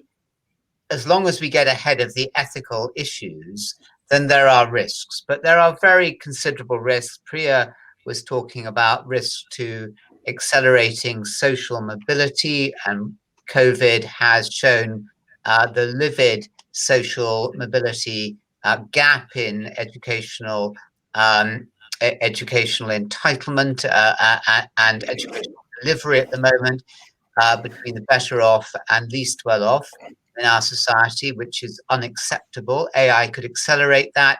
There are very significant privacy issues. But to pick something else, Alex, I would say infantilization. Now, AI is going to transform education, and it's going to transform the world that we're educating people for, society and jobs. The risk that we see in many jobs, we see it in taxi drivers, in London black cab drivers, spent years learning the knowledge. Now the knowledge is worse than useless. It's not just useless, it's worse than useless, because however bright a taxi driver might have come top of the entire thousands of London taxi drivers on the knowledge, it will never tell them that there is a spill in the next week, and therefore they need to take a detour. And so the taxi driver wants a great source of professional pride. Now the knowledge is useless. I was chatting to an airline pilot just the month before lockdown when planes were still flying. And I said, that must be fascinating to do. And he said, no, not really. I said, what do you mean? He said, well, I'm just really a clerk. I just sit in my seat and everything is done for me. And we are in the merest foothills of the foothills of AI. How many other jobs, including teachers' jobs, are going to be infantilized where the stuff of life becomes meaning for all of us when we have challenges and we rise to and we meet those challenges. I mean, that's when life becomes really rich and rewarding. If AI is going to take all that away from us, if AI is going to do the hard stuff of learning for the students, if it's going to do the hard stuff of teaching for the teachers, the hard stuff of research for academics at my university and elsewhere, well, what is the point? So infantilization, Alex, would be my risk numero uno. Thank you, Sarantika. And we'll come back to all of these topics in our discussion shortly. Graham, can I hand it over to you? Sure, thank you. Hello, everyone. Thank you for inviting me along and thank you for coming to this session. So I've been a bit long in the tooth, really. I've had a 30+ year career generating fast growth startups in the education, technology and entertainment sectors. But going back, I've been working with EdTech since the early 1980s. I'm that old. Initially with the Open University, working on some of the very first online learning systems and teaching systems. But during that time, during the early 80s, I also had the opportunity to work briefly with a gentleman called Seymour Papert, an AI pioneer and learning theorist from MIT. Papert had been a student of Piaget, and building on Piaget's theory of constructivism, which could be best described as learning by doing, he established his own theory, constructionism, essentially learning by making, when as part of a collaborative activity, the learner experiences as constructing a meaningful product is a sort of more effective way of learning. This idea of applying knowledge and demonstrating transference by creating something new. Interestingly, and I think it's opposite to the conversation that we may have today, Papert believed that the arrival of the microcomputer as a tool for learning could allow learners to pursue independent inquiry and thus cut across curriculums, segregation by age, place and space, as well as uniformity of what children learn. Unfortunately, in the 90s, he later lamented that computers in schools had become subsumed into reinforcing schools' ways. Sort of today, you can see how we are using 21st century technology and maybe even AI to reinforce 20th century teaching practice or 19th century ideas around education and instruction. Today, I think we're on the precipice of such technological potential. There's a possibility we may continue down that path, and that worries me. And I wonder whether we should be looking anew at what kind of education present and future generations may need as a result of this technological progress. In terms of ethical concerns, I think there are many, and both my fellow panelists have mentioned some of them, and I can only agree. I think algorithmic bias, and the lack of representation, we're seeing that already. Just in the way that search engines work and so forth, there's the possibility that in building knowledge sets and heuristics, we may calcify cultural norms. And we're seeing some of that with the Black Lives Matter movement, for example, the lack of representation. And if we calcify bias into heuristics in the way that they are in search engines, I think we could be in a lot of trouble. I think just to jump on the point that Anthony Seldon made about the knowledge and that memorization of street routes around London and so forth, I think that does ask questions about learning and how we perform education, particularly in the face of AI. Is it literally about memory and memorizing things for a test? or can we now do something else? Does AI liberate us to do something else? So I think another ethical question is not so much linked to AI, but more about what we think education is and what education is for.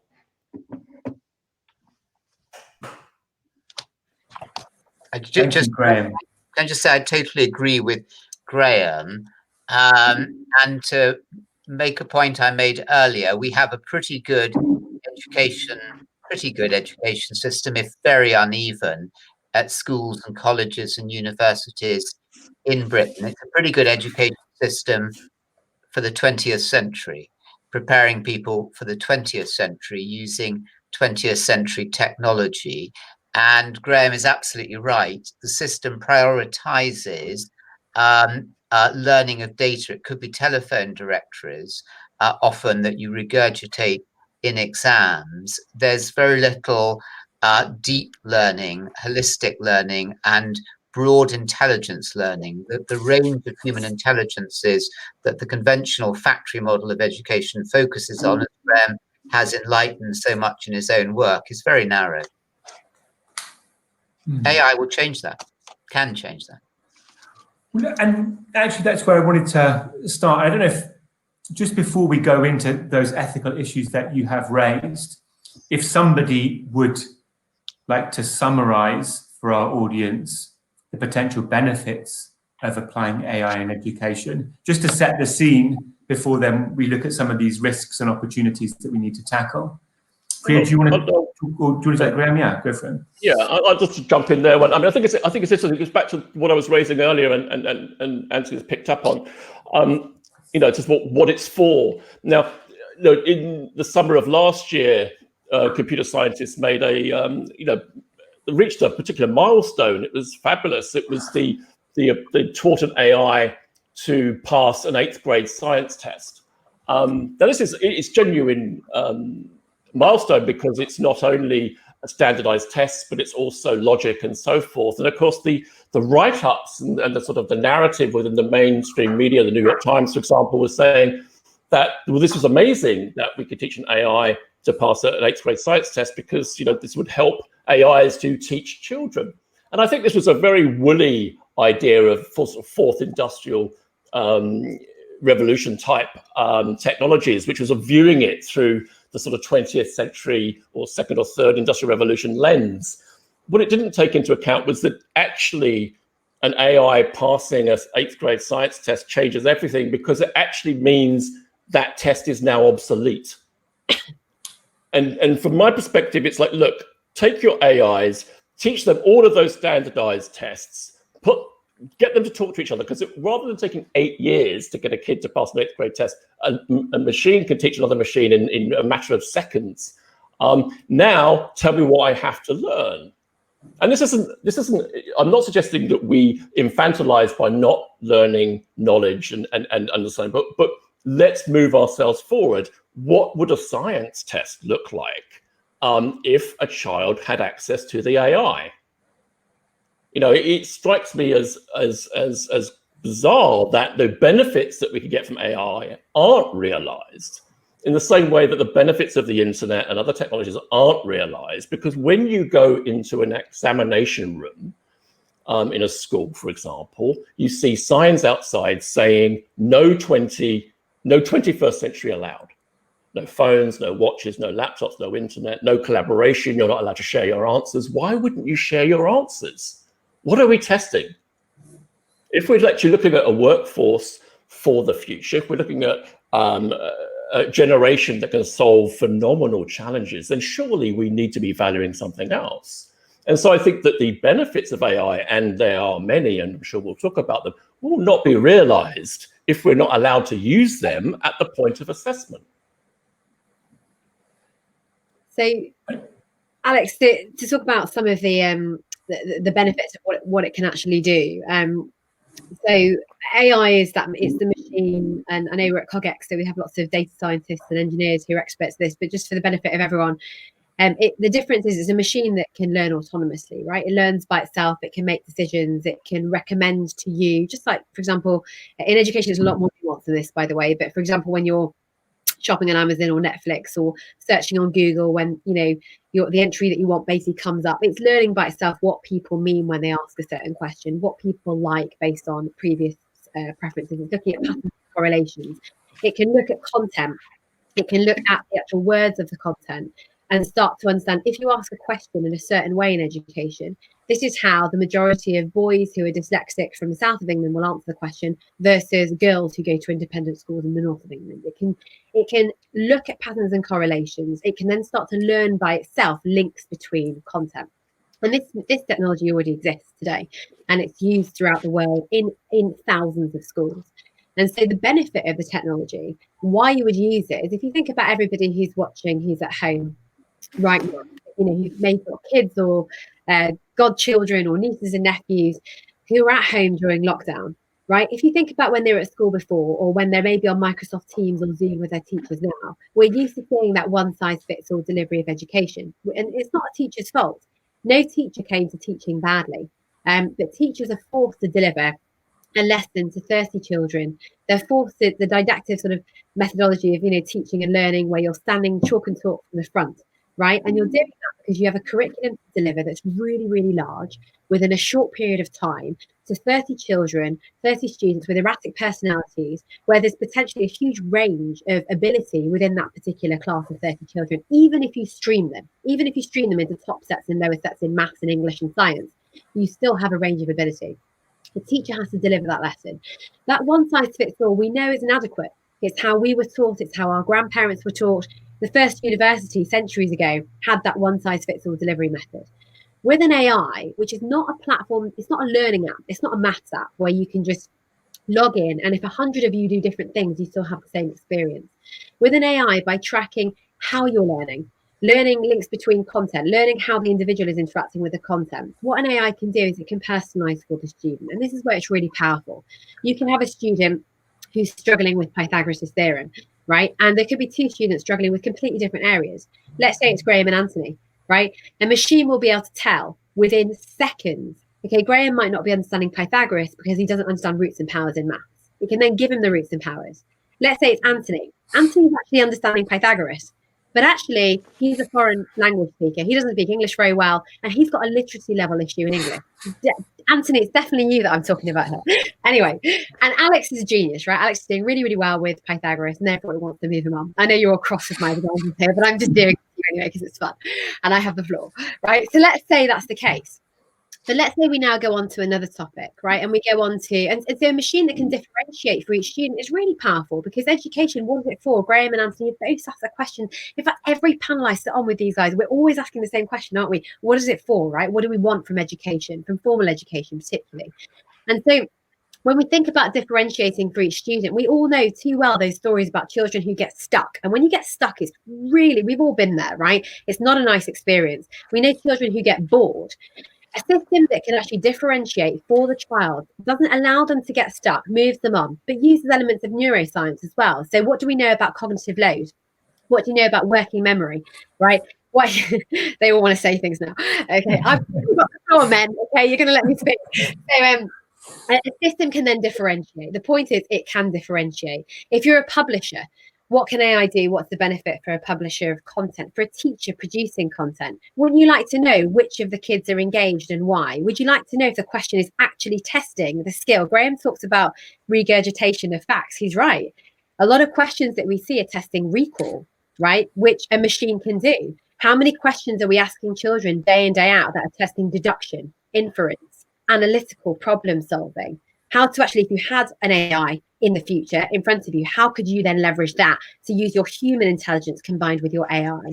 But an AI can actually analyze the content in a nanosecond and provide that analysis. So there are lots of benefits. I haven't even touched on the big data analytics, because with AI you have big data, so you have analysis for educators.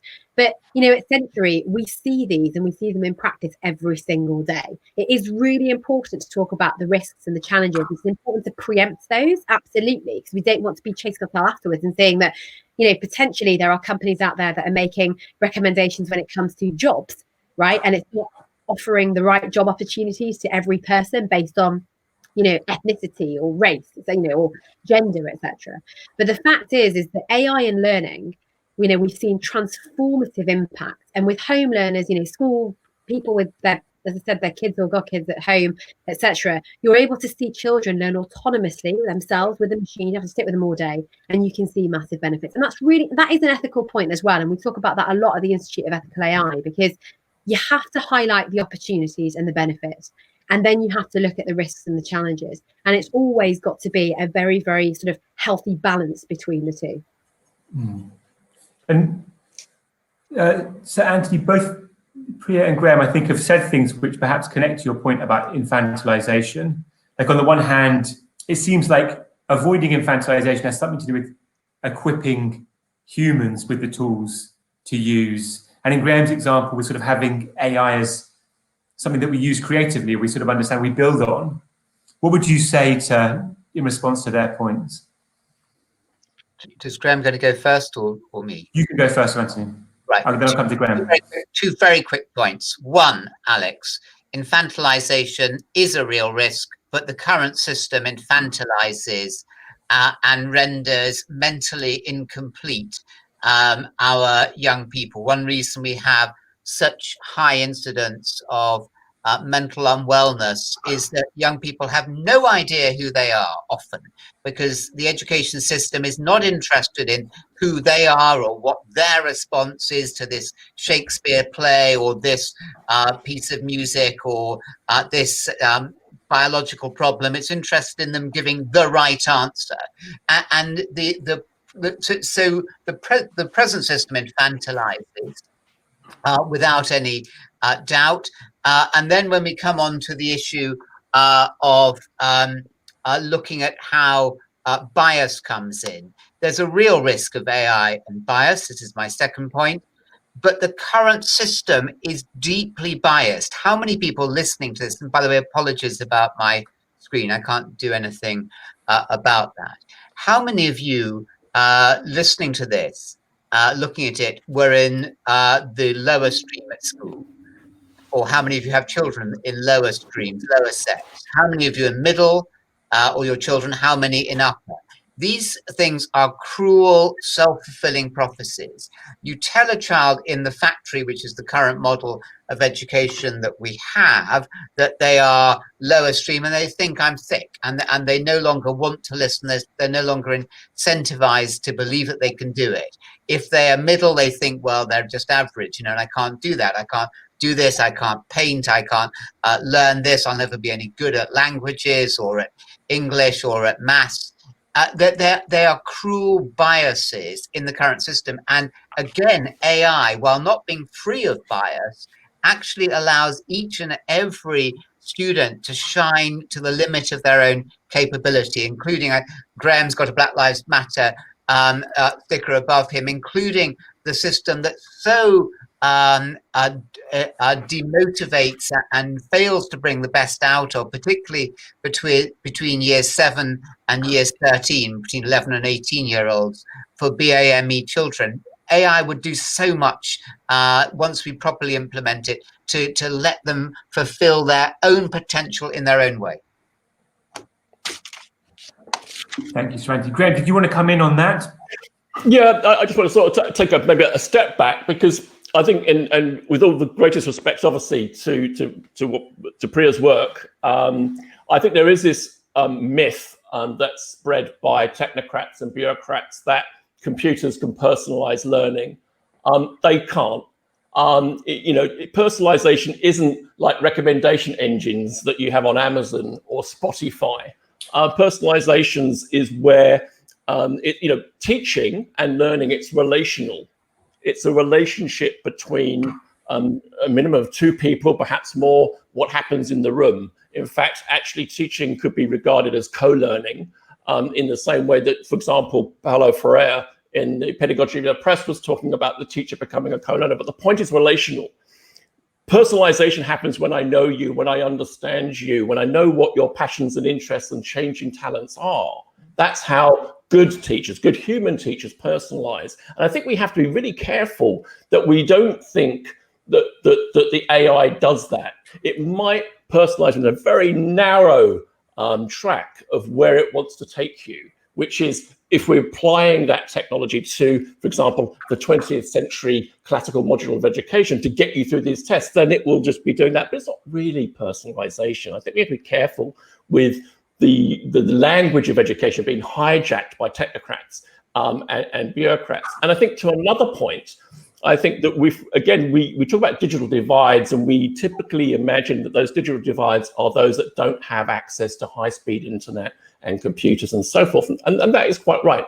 But there is another kind of digital divide that might appear as a result of applying AI-type technologies to education, in the sense that the digital divide becomes when those that don't have access to a physical school, because what we're saying is actually we can't, there's so many people that don't have access to education. Take the African continent, for example, or the Indian subcontinent. But what we can do is distribute learning through these digital things. So you get a thin, narrow version of what education is because of AI. So I think we have to be mindful of these kinds of issues as well. So personalization and what we mean by digital divide, I think, is figurative here. I think I want to on that. I think no one's saying that is what personalization is. I think that's just that is a simple defining the word there. I think it's that is making the assumption that, as you say, technocrats are suggesting that AI could replace teaching. And they can't. And I don't think, I never say that. In fact, I'm a huge advocate of saying it doesn't. It augments teaching and learning. It's a tool. It's simply a tool, just like a tool that I'm sure if you look around you in your room right now, or in your house, there are a bunch of tools that you use to make your life easier. And the problem right now in education, and we've had this for a long, long time, and it is just about time that it changes, is that teachers go in to do their day job to provide that one-to-one interaction. They want peer-to-peer learning. They want kids to learn with each other. They want to teach skills. They want to teach empathy, right? In a world where social media has just gone wild, empathy is really, really important. Where children think it's okay just to text and send social media messages that are actually quite unkind without having to face the consequences in the playground like we used to. Empathy is really important.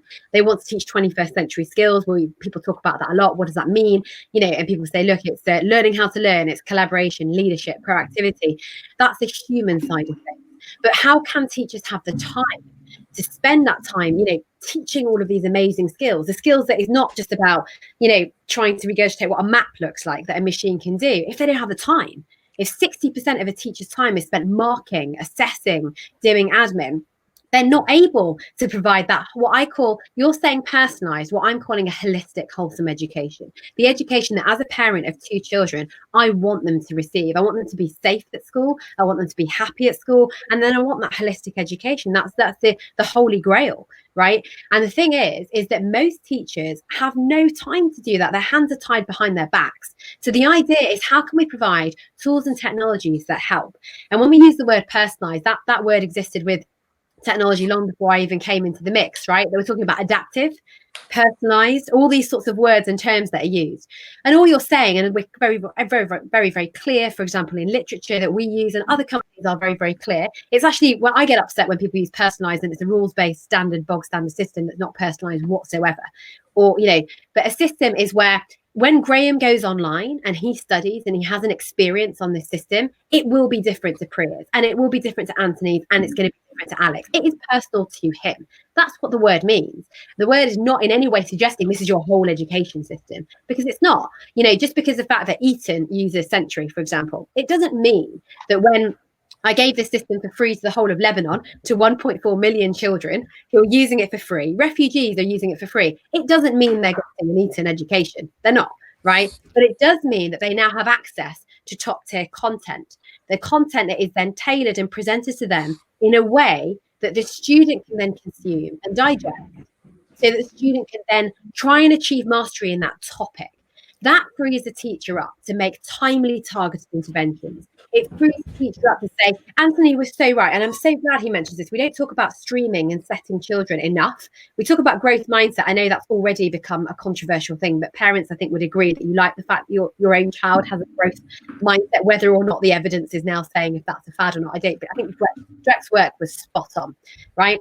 But how can we now aid the teacher? Teachers are basically given an impossible job in education, and these are tools that help them. So whichever words we're using, I think as long as technology companies are clear And I mean, Graham and I have had these conversations years in the past about personalization. And I know you've worked with companies before that have done various things in these sorts of spaces. But the idea is, let's look at the problem that educators, that stakeholders, that students, that parents are facing. How can we build a tool to try and help solve that problem? And when you're using technology and you're giving everyone an individualized experience where their experience is different to someone else, and you're May I comment? Yeah. Sorry. Graham, can I just, we only have 5 minutes to go, so you definitely will have an opportunity to respond to Priya, but I'm just going to summarize where I think we've got to in this conversation and then invite some closing remarks. And you can go first, Graham, if that's all right. And you can respond to Priya. But I'm just going to say, I think we've talked about, I'm going to say a few different challenges. One of access, but that's a complicated picture because it doesn't just mean access to technology. There may be access to different levels of quality of education, some which are machine only, some which involve humans. We've got a risk of infantilization, but actually that's something which has got a deeper rooted history in our education system. It's the way education operates. And there's a real risk of encoding current bad practices into the tools that we build. That seems important. There's the question of bias. There's the question of the extent to which personalization prevents you from accessing a full range of things that somebody brought up on the chat here. So we face there's a question of privacy that we haven't really touched on. Can I invite you each to make 1.5 minute closing remarks, just if you have one idea for what we need to do to ensure that we tackle some of these, maybe one of these ethical issues, what that might be, as well, of course, as responding to Priya, Graham. And you can go first. No, I mean, as Priya says, we have these debates, and it's great. It's really good. I mean, it's constructive. I think it's not sparring. But I would just to bring up one point was that if we call AI a tool, that's fine. Then what is its purpose? I mean, we design tools and we design them to have a purpose. Now, we could think about the AI as the purpose of this is to get you through these tests and to get and education as content. My suggestion is actually that's no longer the case. Back to Anthony's point about the knowledge and memorization.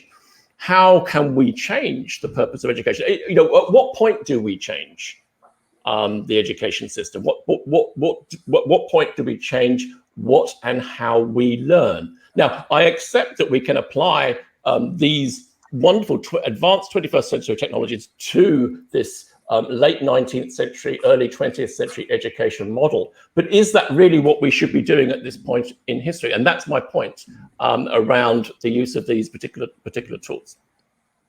So we need to rethink education in order to use the I think, look, we here, I mean, we look at the industrial strategy in the United Kingdom, for example. If we look at, you can't, you have to be in a cave to learn about the fourth industrial revolution. We have got massive existential challenges, which we are going through at this moment.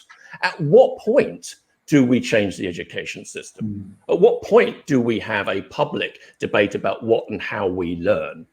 I mean, it just strikes me as inconceivable that we can continue. We've got these amazing technologies that Priya's been talking about and Anthony's been talking about, and yet we do not change. Anthony, what would you add?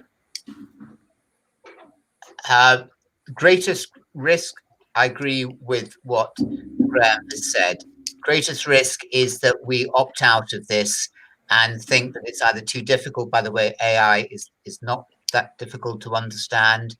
That the best minds have been excluded from education for a very long time, perhaps ever. Education, what happens is decided by government, who has rendered the KPIs down to what can be measured with a very mean, I think inherently sexist and racist bias in favor of a very limited kind of left brain cognitive skills around memory and some logical linguistic processes. We need to completely rethink what education can be, because it can and should be lifelong. It can and should be democratic for every single person. There can be an Eton or a Mossbourne Academy, which is a state school which does very well style, a quality of teaching for everybody. I mean, it can be so different and so incredibly joyful, mentally healthy, stimulating, humane, civilized, green friendly, environmentally friendly and inclusive, if we get it right. But if we get it wrong, it will continue the narrowing down. Just last point, education means drawing out. It means leading out from what's inside us. But all too often, education is a narrowing down to a finishing point where people get, 4 A stars at A level. I mean, what is the good of that? I mean, what is the good of that? And if AI just makes us even better at doing that, we failed, as Graham and Priya are saying. Well, thank you so much, Anthony and Graham and Priya. That was an alarmingly short amount of time to cover a very complex issue, but you did so beautifully, fascinatingly, elegantly, and have given us all a lot to think about. So there's going to be a break now of 15 minutes and then a Q&A session, which I think is back in this space. And I hope that our panelists can join us for at least a bit of that time, where we'll hear some questions from the audience. But for now, I just want to say an enormous thank you to 3 of the people who I think are leading the way for the future of education, to Priya, to Anthony, and to Graham. So thanks very much for joining us today. And thanks, Alex. Great chat. And thanks, everybody, for tuning in. Cool. Thank you so much, guys. Brilliant, impassioned conversation. There's clearly a lot more to discuss. So as mentioned, please do head over to the Q&A where you can continue the conversation. We're going to take a 10-minute break now before our talk at 5 o'clock, we're actually going to take an hour break now on the EdTech and HR stage before our talk at 5 called The Day of Judgment. What does it mean to have a meaningful working relationship with a non-human actor? I don't think you're going to want to miss that one. So I'll see you guys all soon. And thank you so much to our moderator and panelists.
Hello, curious minds of CogX. How's it going? Georgia here. We are live at CogX. I'm streaming live from my living room. I hope you're enjoying all our mind-opening conversations and idea sharing from the comfort of your own home. So in quite the lineup, I think you'll agree. I don't know about you, but definitely almost missed some. I'm going to watch them back later on. And the following is absolutely no exception. It's got quite the title. I'm very excited to introduce this panel. It's called The Day of Judgment. What does it mean to have a meaningful working relationship with a non-human actor? We know what it feels like to be judged by your peers at work, but should we be thinking about what it feels like to be judged by data and AI? It's quite a big mind-bending question. We're going to be exploring the evolving relationship between human judgment, decision-making, data, and AI, and just thinking about what it means for humans and AI to work together. So yeah, it's quite a big one, as I say, and fortunately for me, someone a lot smarter than I is going to take on the challenge, and that is Robbie Stamp, who's going to be moderating today, the Chief Executive of BIOS. Well, thank you very much indeed, Georgia. I don't know about smarter, but anyway, welcome everybody. Thank you very much for coming. I know some of you, it might be the end of a very long day. So I hope that we've sort of got an interesting 45 minutes for you, and then an interesting Q&A later. I think that where we wanted to start today is with a couple of introductions. So we'll just introduce ourselves very quickly. Ada is then going to explain the format for today, and then we'll get stuck straight in. So a big shout out to, I think we've got some friends from New York, we've got friends from South Africa, we've got friends from, I hope, all over the world. And so hello, everybody, and thank you so much for joining us. So I'm going to go the order that I'm seeing on the screen for quick introductions. Tony. Oh, thank you, Robbie. Yes, I'm Tony Fish. I chair a reporting committee for a bank in data ethics and privacy. I've been reading, researching, developing frameworks to understand the future of oversight and governance as data introduces new risks, which we've neither priced in or can publicly explain the unintended consequences. So that's who I am and what I'm doing. Thank you very much, Tony. So actually, I'm going to go to Lorraine next. Thank you, Robbie. Good afternoon. Lorraine Dodd from Cranfield University. I've worked in AI now for over 30 years. Principally in decision support, and then working on judgment with Robbie and BIOS. And then the research team at Cranfield looking into reflective agents and development. That's me. Thank you very much, indeed, Lorraine. Lou. So my name's Lou Hooper. I'm a human rights barrister at Garden Court Chambers. And I went on sabbatical in 2013, taught myself how to code, and started thinking and researching about the consequences of automation, AI and ML, which led me to existential risk and the interfaces between rights and responsibilities. Fantastic, thank you. And Ada. Hi, good afternoon, everybody. My name's Ada Paris. I wear many hats, but I tend to take a philosophical and anthropological approach to technology. I'm really interested in the anatomy of transformation, so looking for patterns that connect ancient wisdom in natural systems and emerging technology to look at how we innovate. Fantastic. And Ada, I think you're just going to sort of talk people through what we planned for today and sort of, you know, some of how we planned it. Yes, so we as a group got together, had a couple of conversations. Robbie has a framework that he is going to introduce you to that really starts to explore some of the working relationships that people have with technology. Artificial intelligence. And as part of that conversation, Robbie and Lorraine initially came up with an idea. So we are going to take a improv approach to having this discussion. We were challenged to each come up with a thought experiment that really helps us to explore the consequences of working in relationship with AI. Now, for these thought experiments, Robbie and each of us have a different one. Robbie is the only one who has an idea of what they are. So they will be just introduced to each of us as we say them later. And we hope that it provides a interesting and challenging and quite round conversation for all of us. So back to you, Robbie. Super, Ada. Thanks very much indeed. So yes, here we go. So in the principle of being an extraordinarily high-tech space, we've got some sort of low-tech props. So for anybody who knows me well, they will know that I can't possibly be on an event like this and not talk about my extraordinarily privileged relationship with the late, great Douglas Adams. So this is one of my very favorite pictures of Douglas. This is him thinking at his computer, his beloved Apple, in Camden, when we started the company together in the dial-up days of the internet. And I was very privileged to count Douglas as a close friend. And I'm going to start with a parable that Douglas used to tell. He probably wouldn't thank me for using the word parable because he was a militant atheist, but I'm going to use it anyway. And he used to tell this story about a puddle that wakes up one morning and it looks around at the hole that it's in and it thinks to itself, this hole that I'm in fits me very neatly. In fact, it fits me so neatly, it must have been made specially for me. And the puddle continues to believe that the hole that it's in was made especially for it as the sun comes up and the puddle evaporates. And that was Douglas's plea, I think, for a little bit more humility on behalf of sapiens in believing that we're the apogee of cognition, perception, and intelligence. And indeed, I've got a nice quote here. Douglas is on record as saying that the whole import of the Hitchhiker's Guide to the Galaxy is that we, along with everybody else in the universe, are completely self-deluded as to our own importance in the scheme of things. And I think in the light of all the challenges we face, in the light of the big theme for the whole of CogX, how do we get the next 10 years right? That paradox is the fundamental paradox which we need to hold, which is how do we both celebrate sapiens and simultaneously get over ourselves?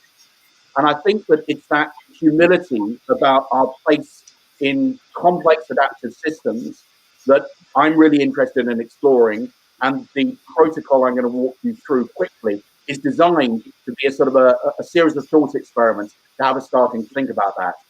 And so if we can find that enormous creativity and problem-solving potential in a truly creative humility, not a faux humility, not a lie down and take it humility, but a genuine humility about our place in the great big scheme of things, then I think we may have a chance of getting the next 10 years right. So one of the overall frames for this for me is be a good ancestor. Start to think about what our place in the great big scheme of things is.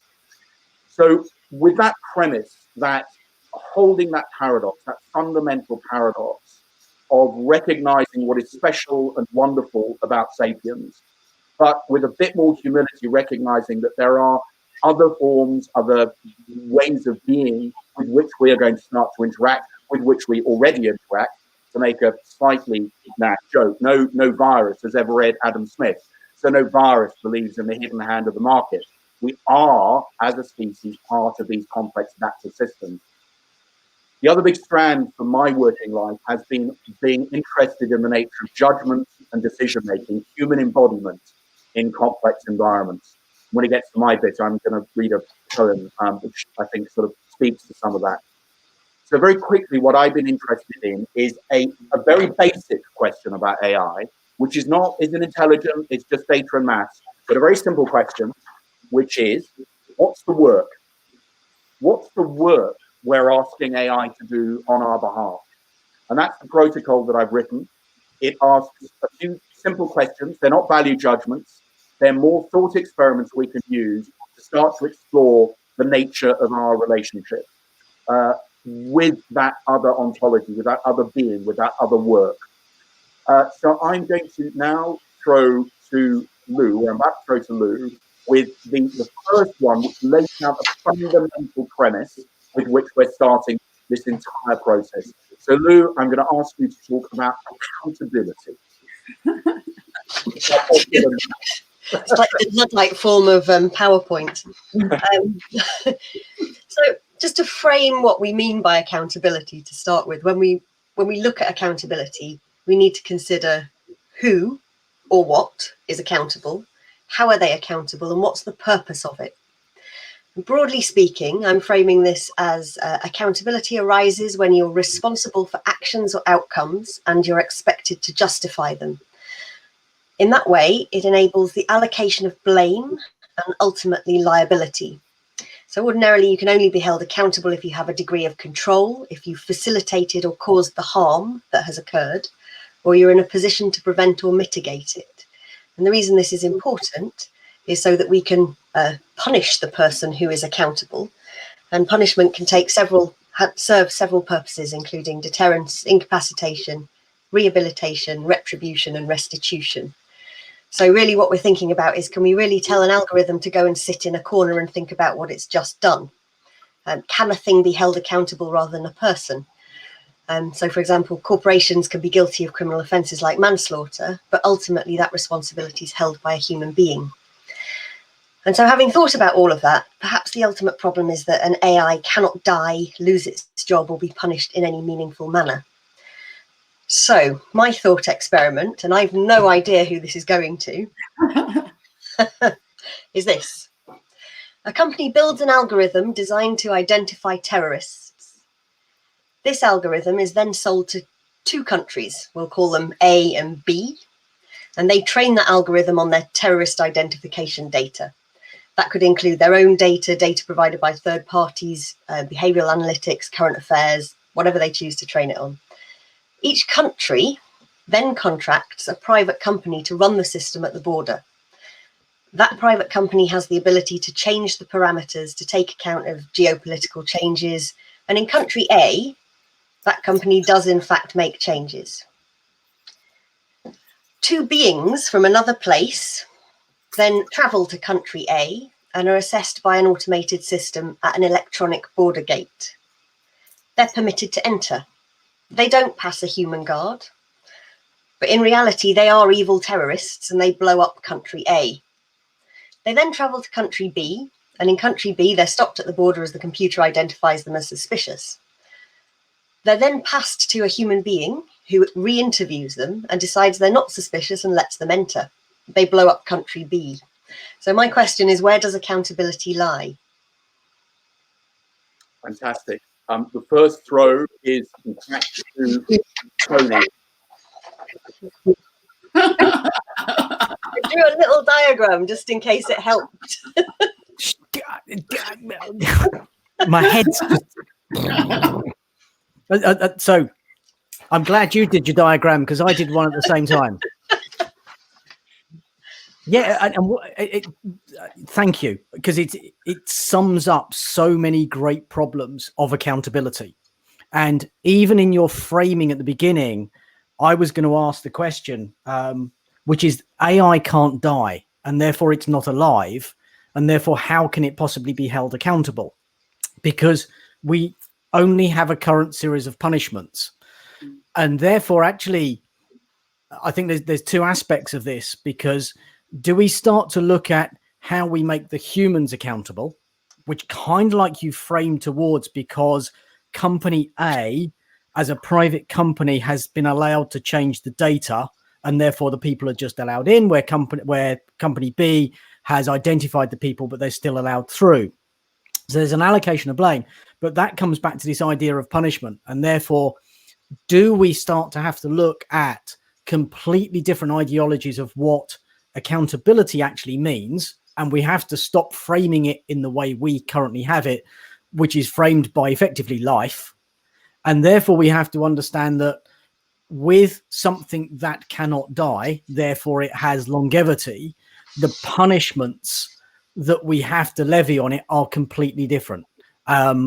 Yes, it is a beautiful thought experiment, and I love it. And I just wish I had an awful lot more time to think about it. Well, these are all encouragements, and hopefully encouragements to think. I think I'm mindful of time, and I think what I'm going to do is I think we're going to make sure we get through each of these, and then we'll be able to have a conversation. So I'm coming to Lorraine next, and this is Lorraine is going to take a word which is advisory. So this is fundamentally a key boundary space when the work that the AI is doing is as an advisor, leaving space for human judgment, discretion, and decision making. Yes, thank you, Robbie. It's now keeping in mind everything that Lou has just said about accountability. What I want to do is try and work into advisory AI. So this is where the person is being supported in some way in their decision making. And I want to take a slightly different slant on meaningfulness. What I'd like to do first is to imagine that you are a very experienced bomb disposal officer. It's your third tour to Afghanistan. You've just been home and you just started your third tour. It's been a very long day. You've already dealt with 5 incidents successfully. You're on your way home. You're just going back to base. You have one more job, and that seems to be an easy one. So it's all downhill from now. But on the road home, your vehicle is stopped. There's a problem ahead. A multiple find of IEDs on the roadside blocking the main supply route. You have no choice. You have to get out of your vehicle and go and help. So you get all your kit together, off you go. The guys have done a really good job. They've set up the cordon. You can walk forward. You've got good electromagnetic protection. You can see they've already put a marked path there. It's quite safe. You can walk up. You don't put your bomb suit on because it's too hot, it's too cumbersome, you haven't got enough time. You can see the devices actually as you approach. They're all laid out. You can see the fusing mechanisms. You're very experienced. You've seen these before. Very, very familiar. You know you've got everything with you. You can daisy chain the fusing mechanisms now. You've got everything you need.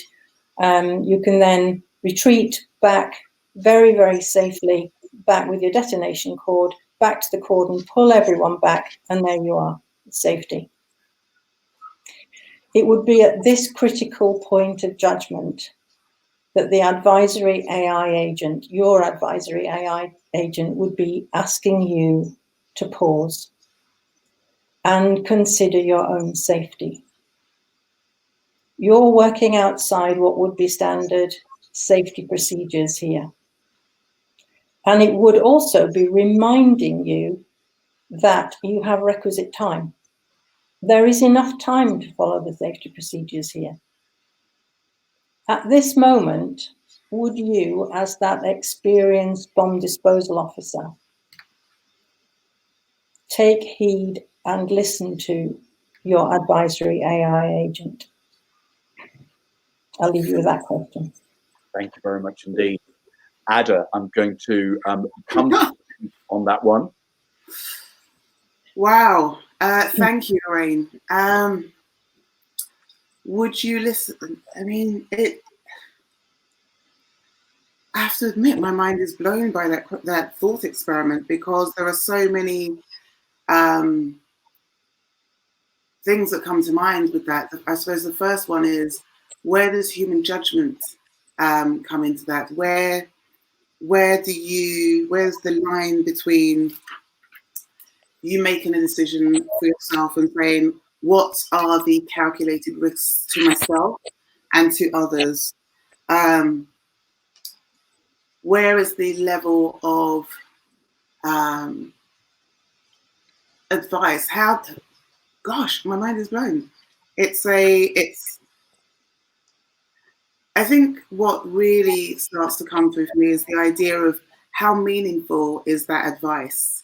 What are the longer term consequences? Yes, you may have time to put on the equipment, but what would be the other implications for yourself and for others at doing that? And where do you start to make that judgment call? Absolutely. Yeah.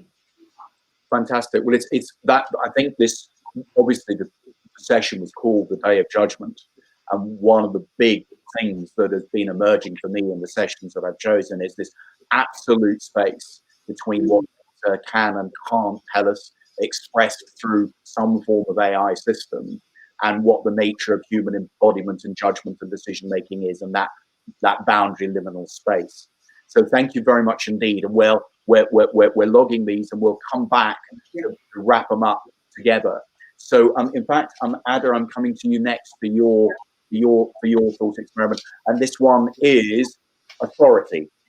So this is a space where authority has either been explicitly or implicitly granted to an AI system. So this is the question. There you go. Implicit. Perfect. Ada, over to you. Yes, thank you, Robbie. Yes, so as Robbie says, mine is authority, and I'd like you to keep in mind the idea of explicit and implicit authority. And actually, this is something, my thought experiment is quite current given the current climate that we're in, that we're experiencing globally. So, a HR department automates their freelance hiring processes. Each freelancer is responsible for using desktop software to self-report. The AI learns from the data and is able to source and hire the most suitable candidates for each job based on business KPIs. Freelancer A has high scores across the board and is booked for several jobs over a 6-month period. The freelancer also has several minor complaints of harmless racist jokes on their personnel file, which is kept by HR but not added to the AI system. The freelancer is put onto a new business pitch and makes a harmless racist jokes, which offend the client. The client insists that the freelancer is removed from the business, the incident is reported to HR, and a note is added to their file, but not the AI point system. 6 months later, the AI hires the same candidate for another job with the same client. The client remembers the freelancer and removes the business from the agency, explicitly stating that it is because the agency has kept the racist freelancer. My question, where is the authority sitting to make the decisions? Where was it delegated, or did it just happen? Fabulous. Thank you very much indeed, Ada. And Lou, I'm coming to you for that one. So thanks, Ada. So as far as I understand this, you've got a situation where the AI hasn't been updated with relevant information. Yeah. Or you've got a designer who's decided that being racist is not relevant information. Or you've got an HR department that has decided that's not relevant to, that being racist is not relevant to the criteria that are applied to a grading system. And the authority for making those decisions would lie with different people within the system, depending on where you were at. So there's no clear chain of authority, as far as I can see, from start to finish, in terms of who is making the decisions and what the impact of those is. If that's the correct understanding of the experiment. I think it is. I mean, I think it's again, the reason for starting to think about these boundary spaces, which is so interesting, is that, you know, when we're talking about the when we're talking about these different boundary spaces, they're just designed from a governance perspective to ask these questions, to ask the question of the nature of the advisory work, and whether or not the boundary spaces are being crossed. So again, we'll log these. I know Lorraine is having some sound problems, so I may need to find some sort of smart way of throwing to her on the text. So if you see me typing away, that's what I'm doing. But I know it's difficult for Lorraine to hear at the moment, so I know we're able to hear her clearly. So Tony, I'd like you to now think about this question of agency. And this is really this fundamental question of when an AI itself has agency. So I heard a lot of conversation this morning about human in the loop. And this is an exploration of when human isn't in the loop. When the system has, if you like, the company credit card. It doesn't come back and ask any human being and says, shall I, shan't I? It does something and it has agency. So Tony is going to talk to that one. Thank you, Robbie. And actually, these thought experiments are so good and need more time. I'm hoping we're going to write them up as questions so we can actually circulate to get other people's opinions, which would be rather handful. Anyway, yeah, the session we've got is the Day of Judgment. And what does it mean to have a meaningful working relationship with a non-human actor? So we have freedom, unlike the oppressed and the controlled. You can have a kid, you can get a drink. Indeed, we can eat too much. We can drive freely, walk down the street and have a job. Having that ability and capability to do what you want, when you want, is, in this definition, agency. If we imagine the internet or the smartphone, how Gates, Jobs or Berners-Lee had envisioned, such a system knows what your life goal is. It knows what you plan to do next. It knows your values and can act for you. The system in their vision has agency, a fully autonomous, non-human actor that has your best interest at heart. It can choose to trade a share to achieve your wealth goal. It can book a ticket at a restaurant. It could cancel a meeting to allow more time for you to exercise and actually commit your cash. If instead of a system, this was a life partner or another human you had entrusted, you would have a meaningful working relationship with that third party, as it has agency over you. And they also have their own agency. The question then, when there is no human in the loop and we have an AI with agency over our choices, just like we currently do with a human actor, does that mean AI will by default have its own agency? Lorraine, I am going to ask whether you heard enough of that to be able to respond. I heard enough, Robbie, yes. Thank you. And thank you, Tony. It brings up all the questions of, the old cybernetic models. It's where we think about putting those points of agency.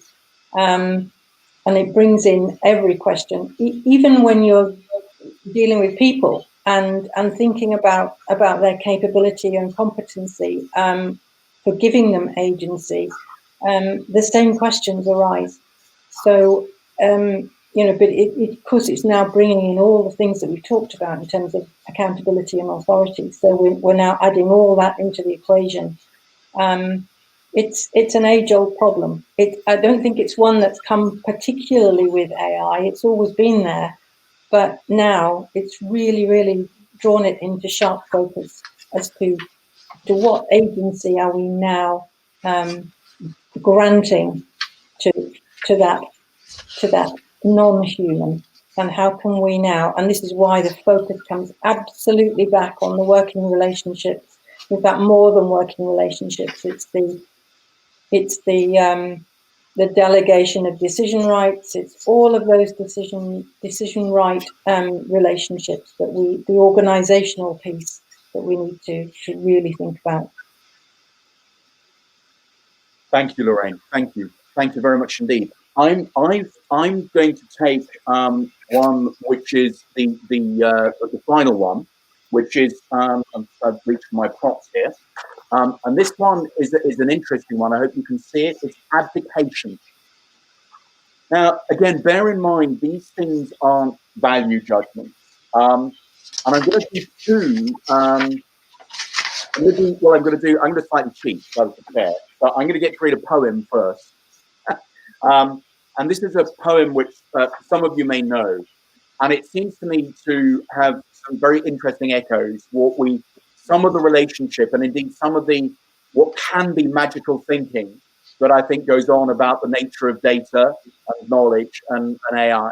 And there's a big debate about whether this poem is meant straight or whether it's meant ironic. But it's a famous poem called All Watched Over by Machines of Loving Grace, which was written in 1967, the height of the counterculture movement, by Richard Brautigan. I like to think, and the sooner the better, of a cybernetic meadow where mammals and computers live together in mutually programming harmony like pure water touching clear sky. I like to think, right now, please, of a cybernetic forest filled with pines and electronics, where deer stroll peacefully past computers as if they were flowers with spinning blossoms. I like to think, it has to be, of a cybernetic ecology where we're free of our labours and going back to nature, return to our mammal brothers and sisters, and all watched over by machines of loving grace. All watched over by machines of loving grace. And this abdication space, when I talk about this 5 A's AI protocol, is one that elicits a lot of thought. And here's my thought experiment, which is a real jump from the theme machines of loving grace. But it's about, again, where and how humans cross a boundary where they have effectively, or they are at risk of abdicating that precious quality of human judgment. So imagine a prison officer, and she is taking a prisoner down to meet her cellmate for the first time. And the prisoner has been allocated this cell by an algorithm. There was a report that the European Commission came out with last year, reporting on an algorithm which does precisely this thing.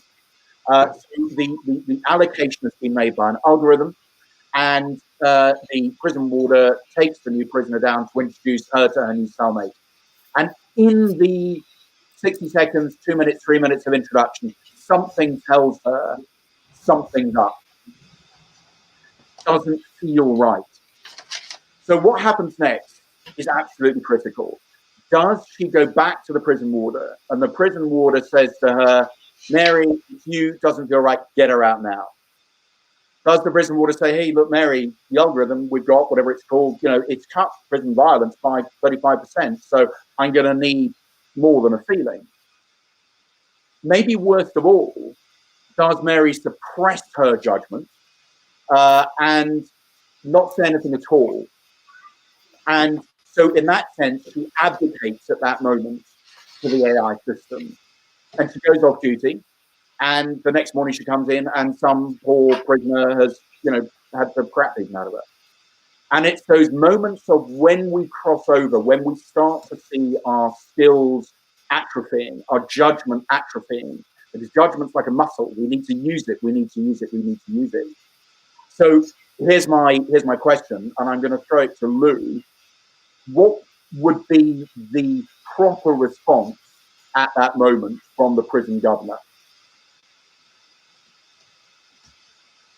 To allowing the guard to take the decision, or to requiring it to be overridden by the computer? That's my question. What are the rules of engagement properly at that moment? I mean, this is a theme that's running through all of the thought experiments, which is really how much risk are we willing to live with, and where are we placing that risk? Are we placing it on a machine in an attempt to abdicate responsibility? Are we keeping it within ourselves so that we have the responsibility, or is it something else that we haven't yet really defined? And I think we're moving towards a position where we want to place blame on something else because we want to abdicate responsibility to a thing, but we're not legally capable of, and I say that with my lawyer hat on. And it comes back to a sort of more fundamental issue, which is how much do we trust the machines to be right? Because it may well be that the feeling that the prison officer has is wrong. And so you then end up working on percentages. So I don't think there's a right or wrong answer to your question. No, I think that's one of the fascinating things about these thought experiments, is that in a way is what they're designed to do, and that's what thinking about the nature of advisory work, the nature of authority that may or may not now being wielded, the nature of the agency, how risky is the agency? If it's algorithmic trading, if it's an autonomous weapons system. when do we abdicate? And then the nature, as you say, that fundamental nature of accountability is that there's not an ethical system, any normative system that doesn't have within it the capacity, wherever you are in society, to punish transgression, to deal with transgressors, from feeling pain, shame, guilt, remorse. And I think that one of the things that I've begun to hear, the theme of CogX this year, that I hadn't been hearing before, which I think is very interesting, is thinking about power and agency, power relationships. Because the whole thing about science fiction is that it worries that power will be coercive.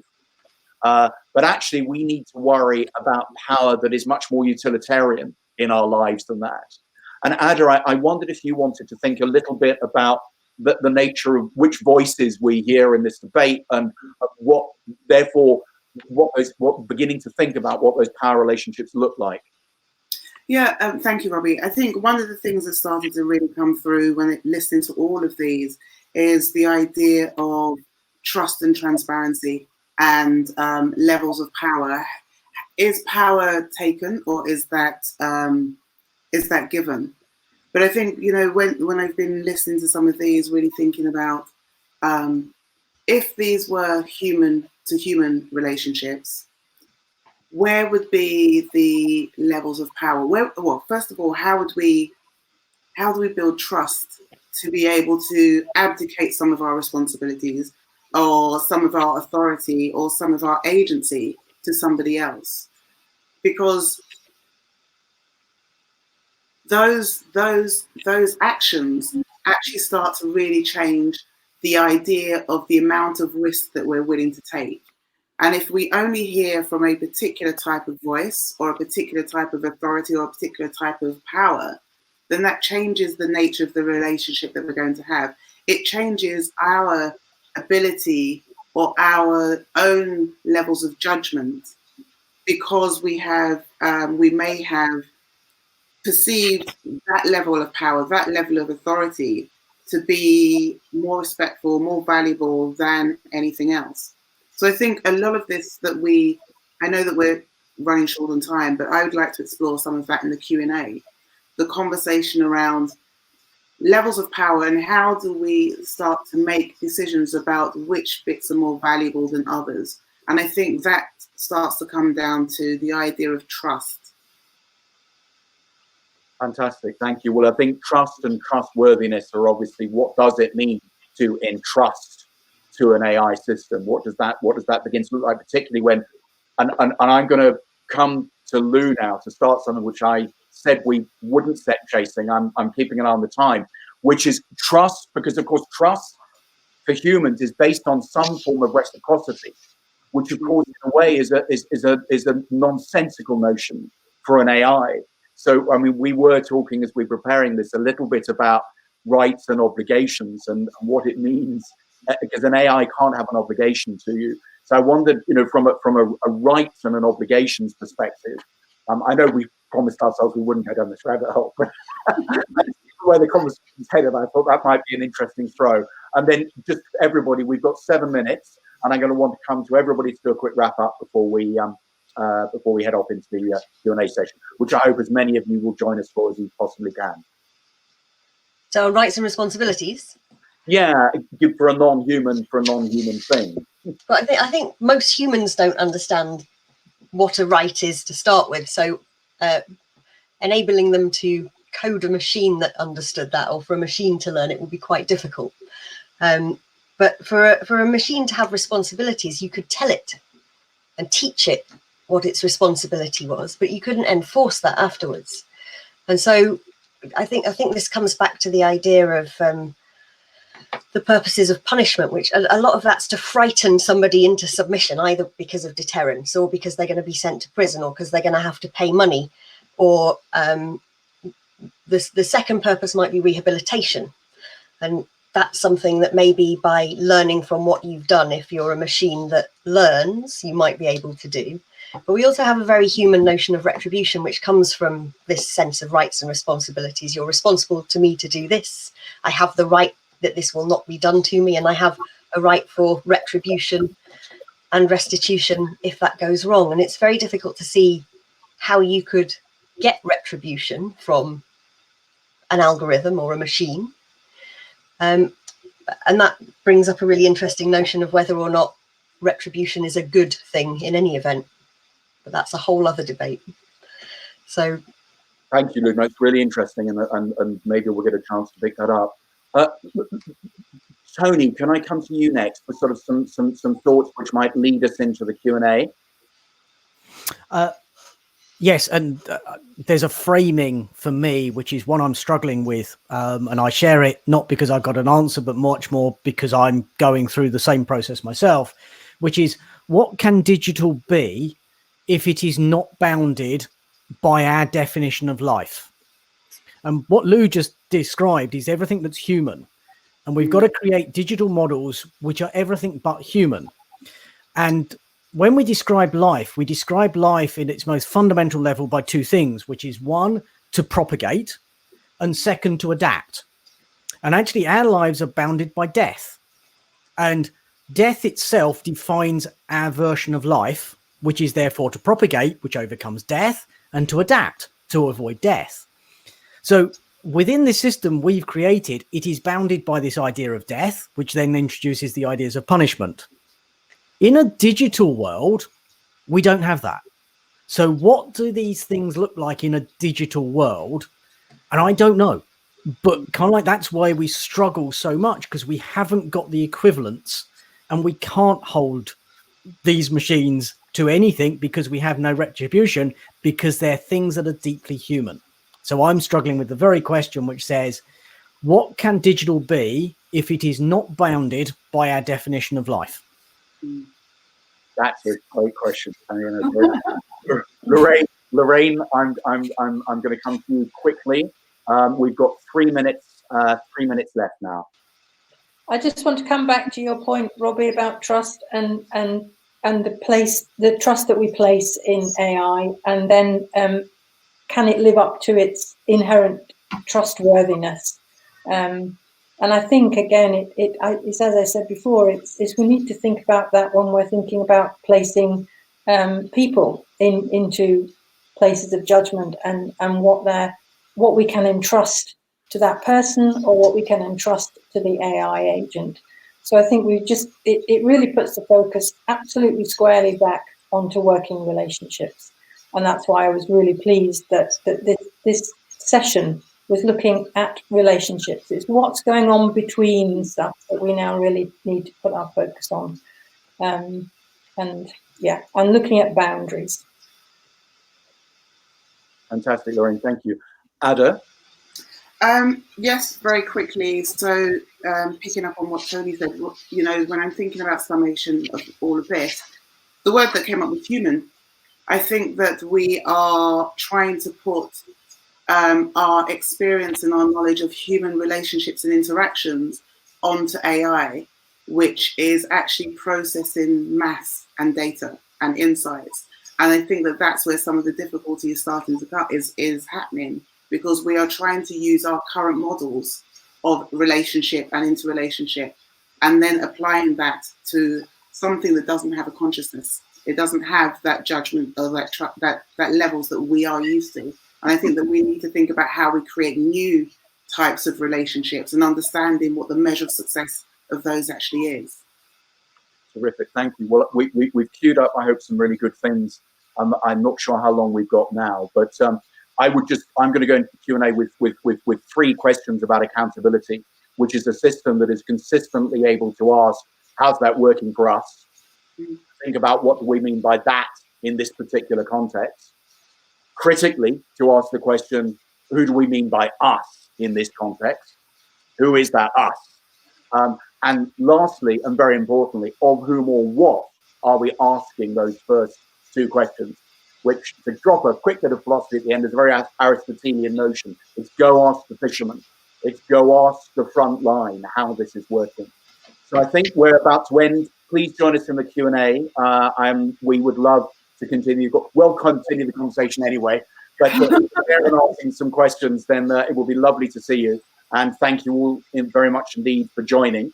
And I will keep vamping until the moment where I'm told that this is actually shutting off. But I want to thank the panelists. It's been absolutely fantastic. I'd like to thank CogX. I'd like to thank. I genuinely like to thank my large word. But anyway, we're wrapping up. We're told to wrap up. Thank you all. See as many of you in the Q&A. Thank you. Thanks very much for coming. Thank you.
Hello, welcome to the EdTech and HR stage. We are broadcasting live at CogX 2020, although it does feel a bit strange being in my living room, but that doesn't mean that my mind hasn't been as opened by some of the brilliant discussions, idea sharing, conversations that we've had, and I hope you guys have been enjoying it. My name is Georgia Lewis Anderson. I'm a journalist and broadcaster, bringing you our final talk of the day. And I think it's going to be an interesting one. It's called Back to Business as Usual, the role of technology in reshaping our workplaces for a post-pandemic world. Will we ever go back to business as usual? It seems like such a mad concept right now as I talk to you in my slippers. And do we even want to? I'm sure you don't need me to tell you what a dramatic impact COVID has had on every single job, whatever you do. We're just going to have a think about what's going to happen as we try to get back to normality, how we ensure anything that was good from all of this is retained, but also by social distancing measures, considering we don't know how long they're going to last for, and think about what role technology can play in this transition. So some quite big questions, and I'm going to throw to Matthew Taylor to answer them. He is the CEO of the RSA, and he's going to introduce our brilliant panel. Well, thank you very much. I'm also in my slippers. They happen to be West Bromwich Albion slippers, for those of you who are interested in the whole kind of slipper wear theme. You have to excuse the fact that I'm lying down. It's because I've done my back in. So also, if I wince at any moment, it's not because of the brilliant content of the speakers. It's because I'm in pain. And also, I've taken quite a lot of ibuprofen, so I'm also rather high. So there's a possibility that I will become surreal at various moments in our conversation. So please discount that. Anyway, I don't really matter because I'm merely the moderator. I run the RSA, which is a fantastic organization. We do a lot of stuff on future of work. We're able to do that actually because one of the panelists, and I'll leave it to him or her to tell you whether it's them, whether they're proud of this. One of the panelists built our Future of Work Centre for us at the RSA before they went on to other things. What else to tell you about me? I did a piece of work for the Prime Minister, the former Prime Minister, Theresa May, about the future of work a few years ago. And another one of the panelists, and I will leave it to them whether they want to identify themselves, condemned that work as being just insufficiently strong, radical, bold, and everything else. And I've written a blog today, funnily enough, called Good Work After the Pandemic, which you can find if you look on my Twitter feed, which is RSA Matthew, or on the RSA website. We have got 4 brilliant panelists, and they're all going to answer this question. They're going to answer the question, how can we use the current crisis as an opportunity to reimagine our relationship with work? And how do we make the most of technology in support of that vision? They're each going to speak for 4 or 5 minutes, not a great deal more, or else a kind of virtual trapdoor will open and they'll disappear into a swirling vortex of virtuality. And then when they've all made their contributions, I will lead a conversation amongst them until we reach our kind of natural break. So you can go off and have a small sweet sherry or whatever it is you do in the early evening to take the edge off things. And then you can return for a lively, sparky Q&A, which will go on, well into the night. Who knows how late it might go on. It could be an all-nighter, so fascinating other subjects that are under discussion. So, with no further, and I'm not, just to add to the kind of mystery of this whole thing, I'm not going to tell you who these people are. I'm going to allow them to self-identify any way they want to do this evening. They might not tell you what their jobs are. They might tell you nothing but their star sign. Who knows? I'm leaving that with them. I know an awful lot about them, but they may be new to you, and they're wonderful people. So I start with Kate Bell. Over to you, Kate. Hi, I'm Kate. I'm Taurus. So I'm here today to talk to you from the TUC. And I did not set up the Future of Work Centre when high or otherwise. And the TUC has always had a constructive debate with Matthew about his recommendations. So I'm really glad to be here. It's really good to have the opportunity to reflect on the future of work in such good company. And I thought it was really important that we do kind of reflect on what we've learned during this period and talk to each other about it. Because I think one of the things that's been evident during the crisis is that experiences of work have been very, very divergent. So for every person whose main difficulties has been the annoyance of people forgetting to unmute themselves, there's also a key worker who's been struggling to get the personal protective equipment they need. For everyone who's noted the boost to their savings from not paying for the commute or for lunches out, there's someone who's desperately worried about how to survive on 80% of their minimum wage job having been furloughed. And of course, there's shared challenges too. There's been childcare for both those at home and for those going out to work as nurseries have been forced to close. There's been the continued experience of discrimination in the workplace, with Black and minority ethnic workers telling us that they're more likely to be asked to do dangerous tasks, also more likely to be furloughed. And there's the stresses of reorganising ways of working, and that's been in the office, in the supermarket, in cleaning processes, in nearly every area of our work. But I think we shouldn't forget that there have been some kind of positives, the recognition and revaluing of many areas of historically undervalued work. We know that 4 in 10 key workers are paid less than £10 an hour, and I think there has been generally a kind of widespread recognition that that has to change, perhaps nowhere more so than in social care. We've seen, I think, an increased understanding across the political spectrum of the importance of a voice for workers, whether that's directly in the workplace or in political discussions. And of course, we've seen for some, if not all, the potential of technology to enable different ways of working finally being realised. And one really interesting thing I've heard is from some disability advocates saying, we've been asking for this for years and it's only being realised now. I do think the end of the office has been predicted since I think at least the early 2000s. And I also think this experience has probably reminded many of people of how important social connection can be in work. But I think, it's very clear we're going to see some new ways of working coming out of this. So I have lots to say about what we do to ensure that everyone's experience of work in the future is one that reflects and kind of aims to tackle the inequalities we've seen so sharply exposed in this crisis. But we were asked to reflect specifically on the role of technology in kind of building that better world for all workers.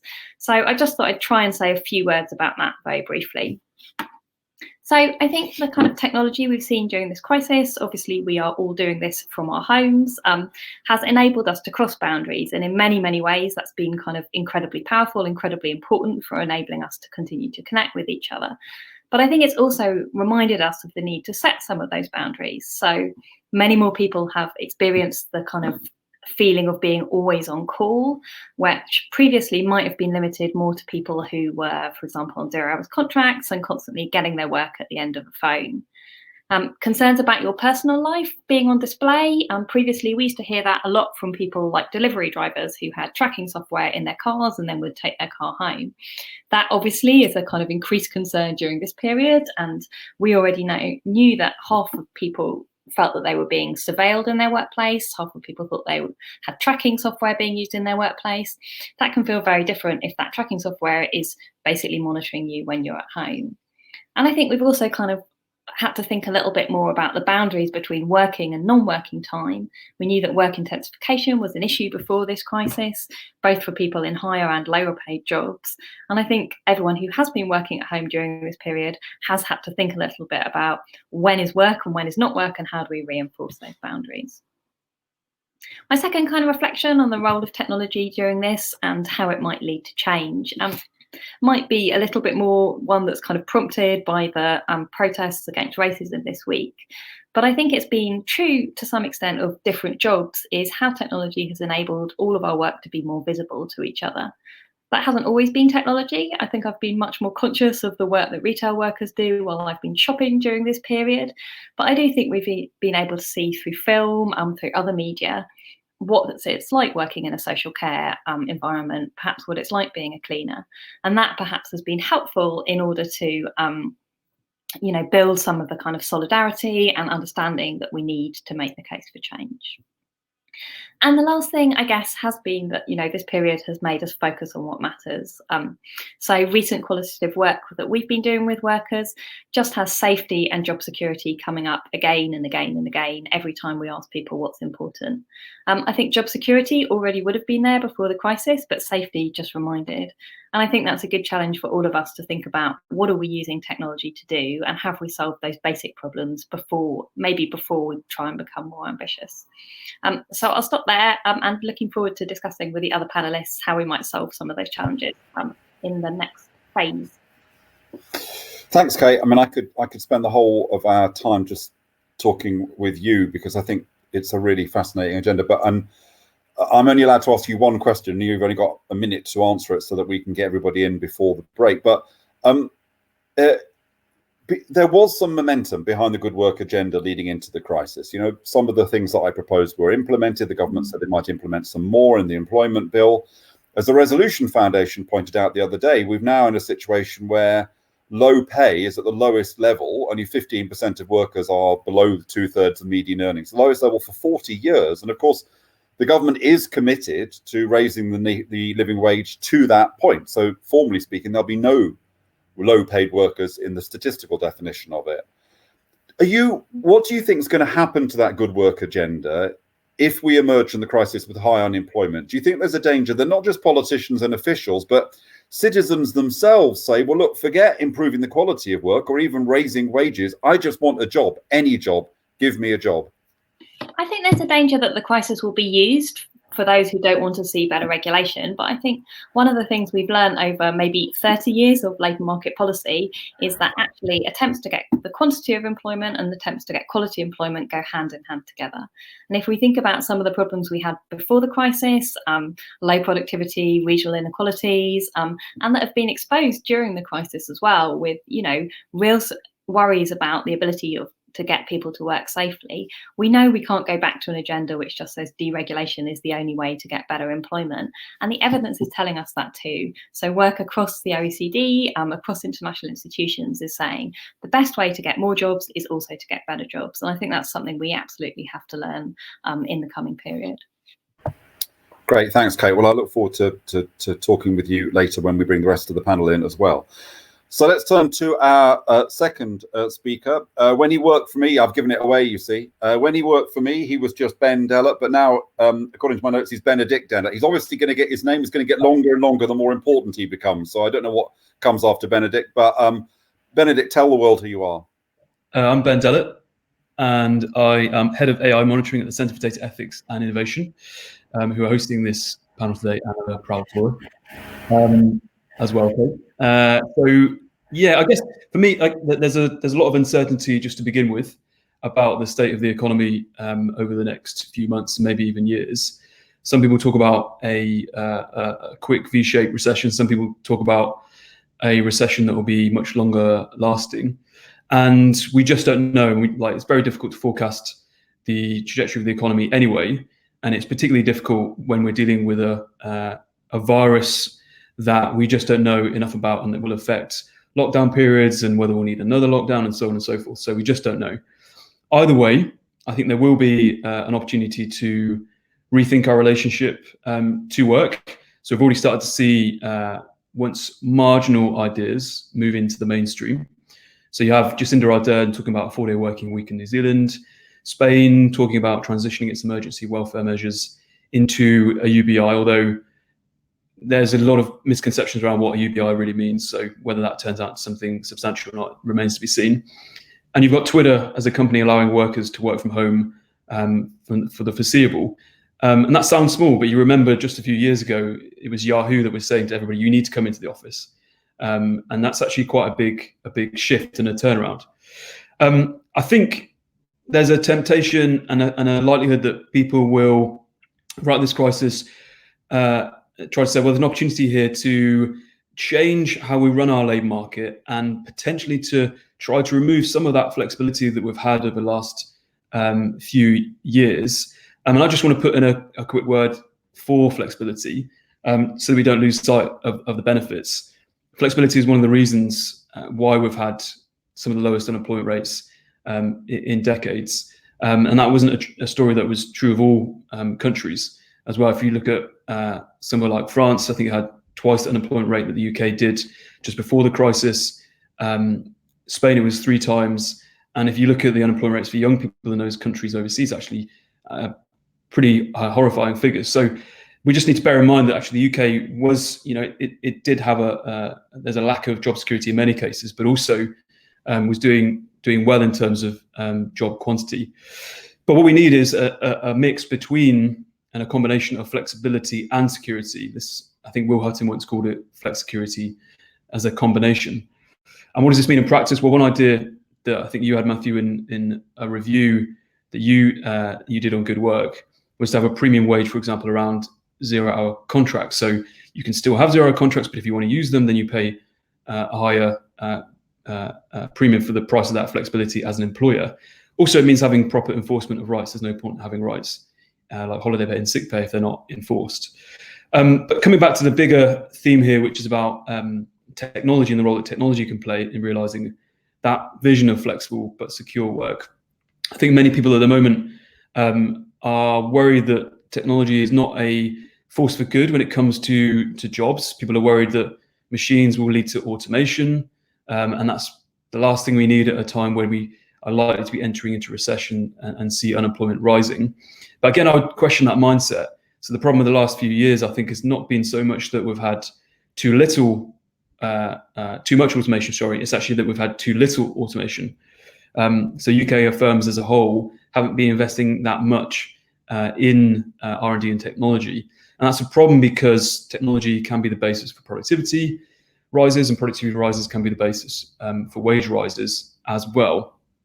And also, automation matters for trading competitiveness. If you don't automate, you aren't competitive in your trading industries like manufacturing, and therefore you can't compete with countries that do trade in those industries like Germany, South Korea, and others. And it's not just about wages and exports, it's also about job quality as well. It's a bit of a hackneyed and overplayed argument sometimes, but actually there is a large chunk and a large proportion of people's work that is made up of repetitive tasks that are mundane. I think there was a McKinsey article, piece of research from a few years back that suggested 2% of the average worker's time is spent on creative tasks. And you can sort of quibble with the methodology there, but the overall finding is that people could be doing more with their time that's less routine and more meaningful. And there's also an argument to say that technology can lead to fairer and more just workplaces. So algorithms used in recruitment is a good example here. Many people fearing that technology used in that way could actually bake in bias, and there are plenty of nefarious examples of that we've seen. But actually, as a Centre for Data Ethics and Innovation report will show soon, algorithms can actually be used to remove and highlight that kind of bias as well. So there is actually an opportunity here. I have said the words can and could quite a bit, and that's because there's no guarantee that technology will result in these outcomes, that it will generate those kind of beneficial impacts on the workplace. It's a matter for us as policymakers and within industry, and of course within unions as well, to make the right choices. And I just draw a distinction between, and I think this is quite a helpful distinction between technology that extracts from workers, so the kind of tools that see workers being surveilled and controlled, and on the other hand, technology that expands the capabilities of workers, so extractive versus expansive technology. An example of the extractive kind is when you've got tools in warehouses that allow warehouse worker movements to be monitored and tracked and so on. And then you've got an example of the expansive kind, which is, for example, what you see in hospitals, where AI systems are being used by clinicians to improve their ability to detect diseases, not just doctors, but nurses as well. So people are able to do more with less training.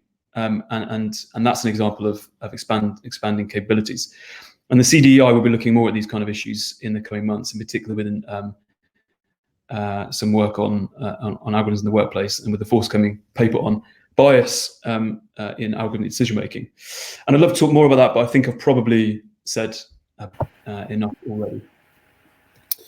Ben, that was great. I mean, an enormous amount in that, and I love the way that you merged the work you did at the RSA with the work that you're doing now.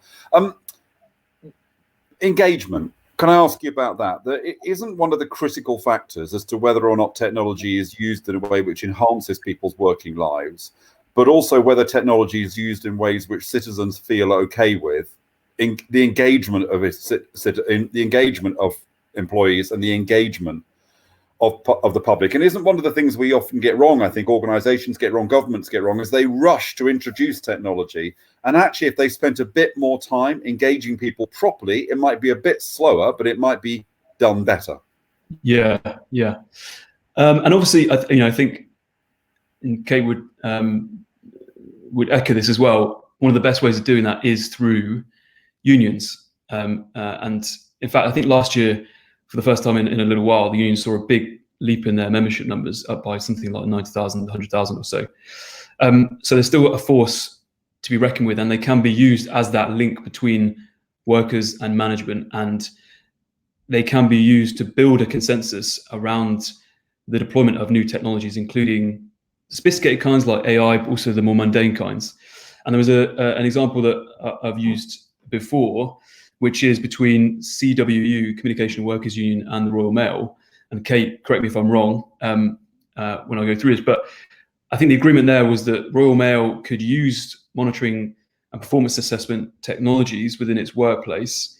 That was an agreement that was made between CWU and Royal Mail, but it was on the condition that individual performance would not be assessed. So the technology's results wouldn't be used in performance reviews. And also, I think there was an outcome in that agreement as well that said a member of the union would be involved in the evaluation of the technology. And so that's the kind of compromise which seems to be really effective, and is, as Matthew said, one way of building backing for the use of this technology. It might be slower, but it's probably more effective in the long run. Simply because of limitations of time, but I'm sure we can talk about that and other examples of effective ways of engaging staff around the introduction of technology.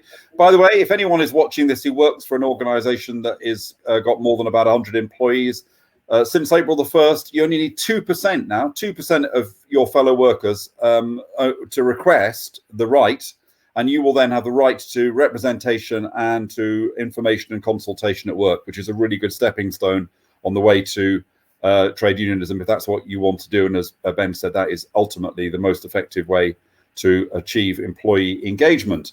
Right, we're going on now to our third speaker, who is Linda Grattan, and she is going to introduce herself like everybody else. But Linda, I think we'll do it. Let's do a deal. You're only allowed to mention your brilliant new book once in your 5 minutes. Is that fair? Okay, well, I was going to go on a lot more than 5 minutes, actually.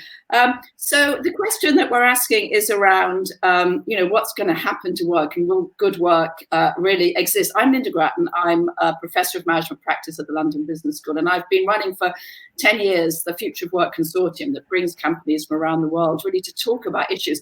What's really obvious, of course, is we've seen a massive acceleration in issues around the future of work. I want to talk about three.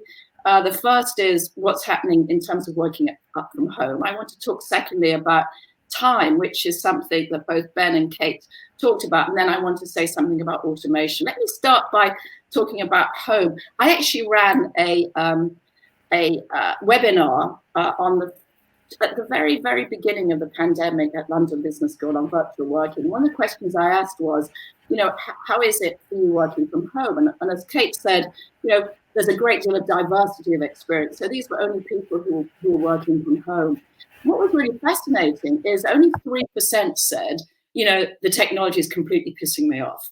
Actually, what most people said, and this was at the beginning of the pandemic, is I like the autonomy. I like the fact that I can, shape my work better. But I really miss the social aspects of work. And I repeated exactly that same question just yesterday, actually, at a webinar, again at London Business School, and found exactly the same thing. So the first thing to say about work is that working from home is, it's quite an isolating experience. The only experiment that's been done on home working was done by Nick Bloom from Stanford, who looked at call center workers in China. And what he found is that actually, well, two things really. Firstly, people who work from home tend to be more productive. He found 13% more productive. And secondly, at the end of his experimental process, half the people who were working from home wanted to come back to the office because they missed their colleagues. Now, you might say, well, where did that 13% come from? Well, it mostly came because when you work from home, you work harder. You're less likely to be distracted than you are in the office. So what else have we learned about home working? Well, of course, the second thing we've learned is that you're getting, your families are interrupting you. It's very difficult for you to really get that time that you need to concentrate. And I think we're learning a great deal about the boundaries between work and home and how we use those boundaries to help us navigate our sort of working identity. So that's beginning to break down. My worry about home, and in fact, I have a piece in Sloan, MIT Sloan today about that, is that whilst working from home means that you reach out to the people you know pretty well in Zoom and Google and whatever, the truth is that you're not really reaching those serendipitous networks. Our networks tend to be shrinking. And all those coffee chats and, talking to people at the water cooler are all disappearing. So I don't think that home working is going to really last. I think it will become part of many people's lives, but it's not going to be in the exclusive part.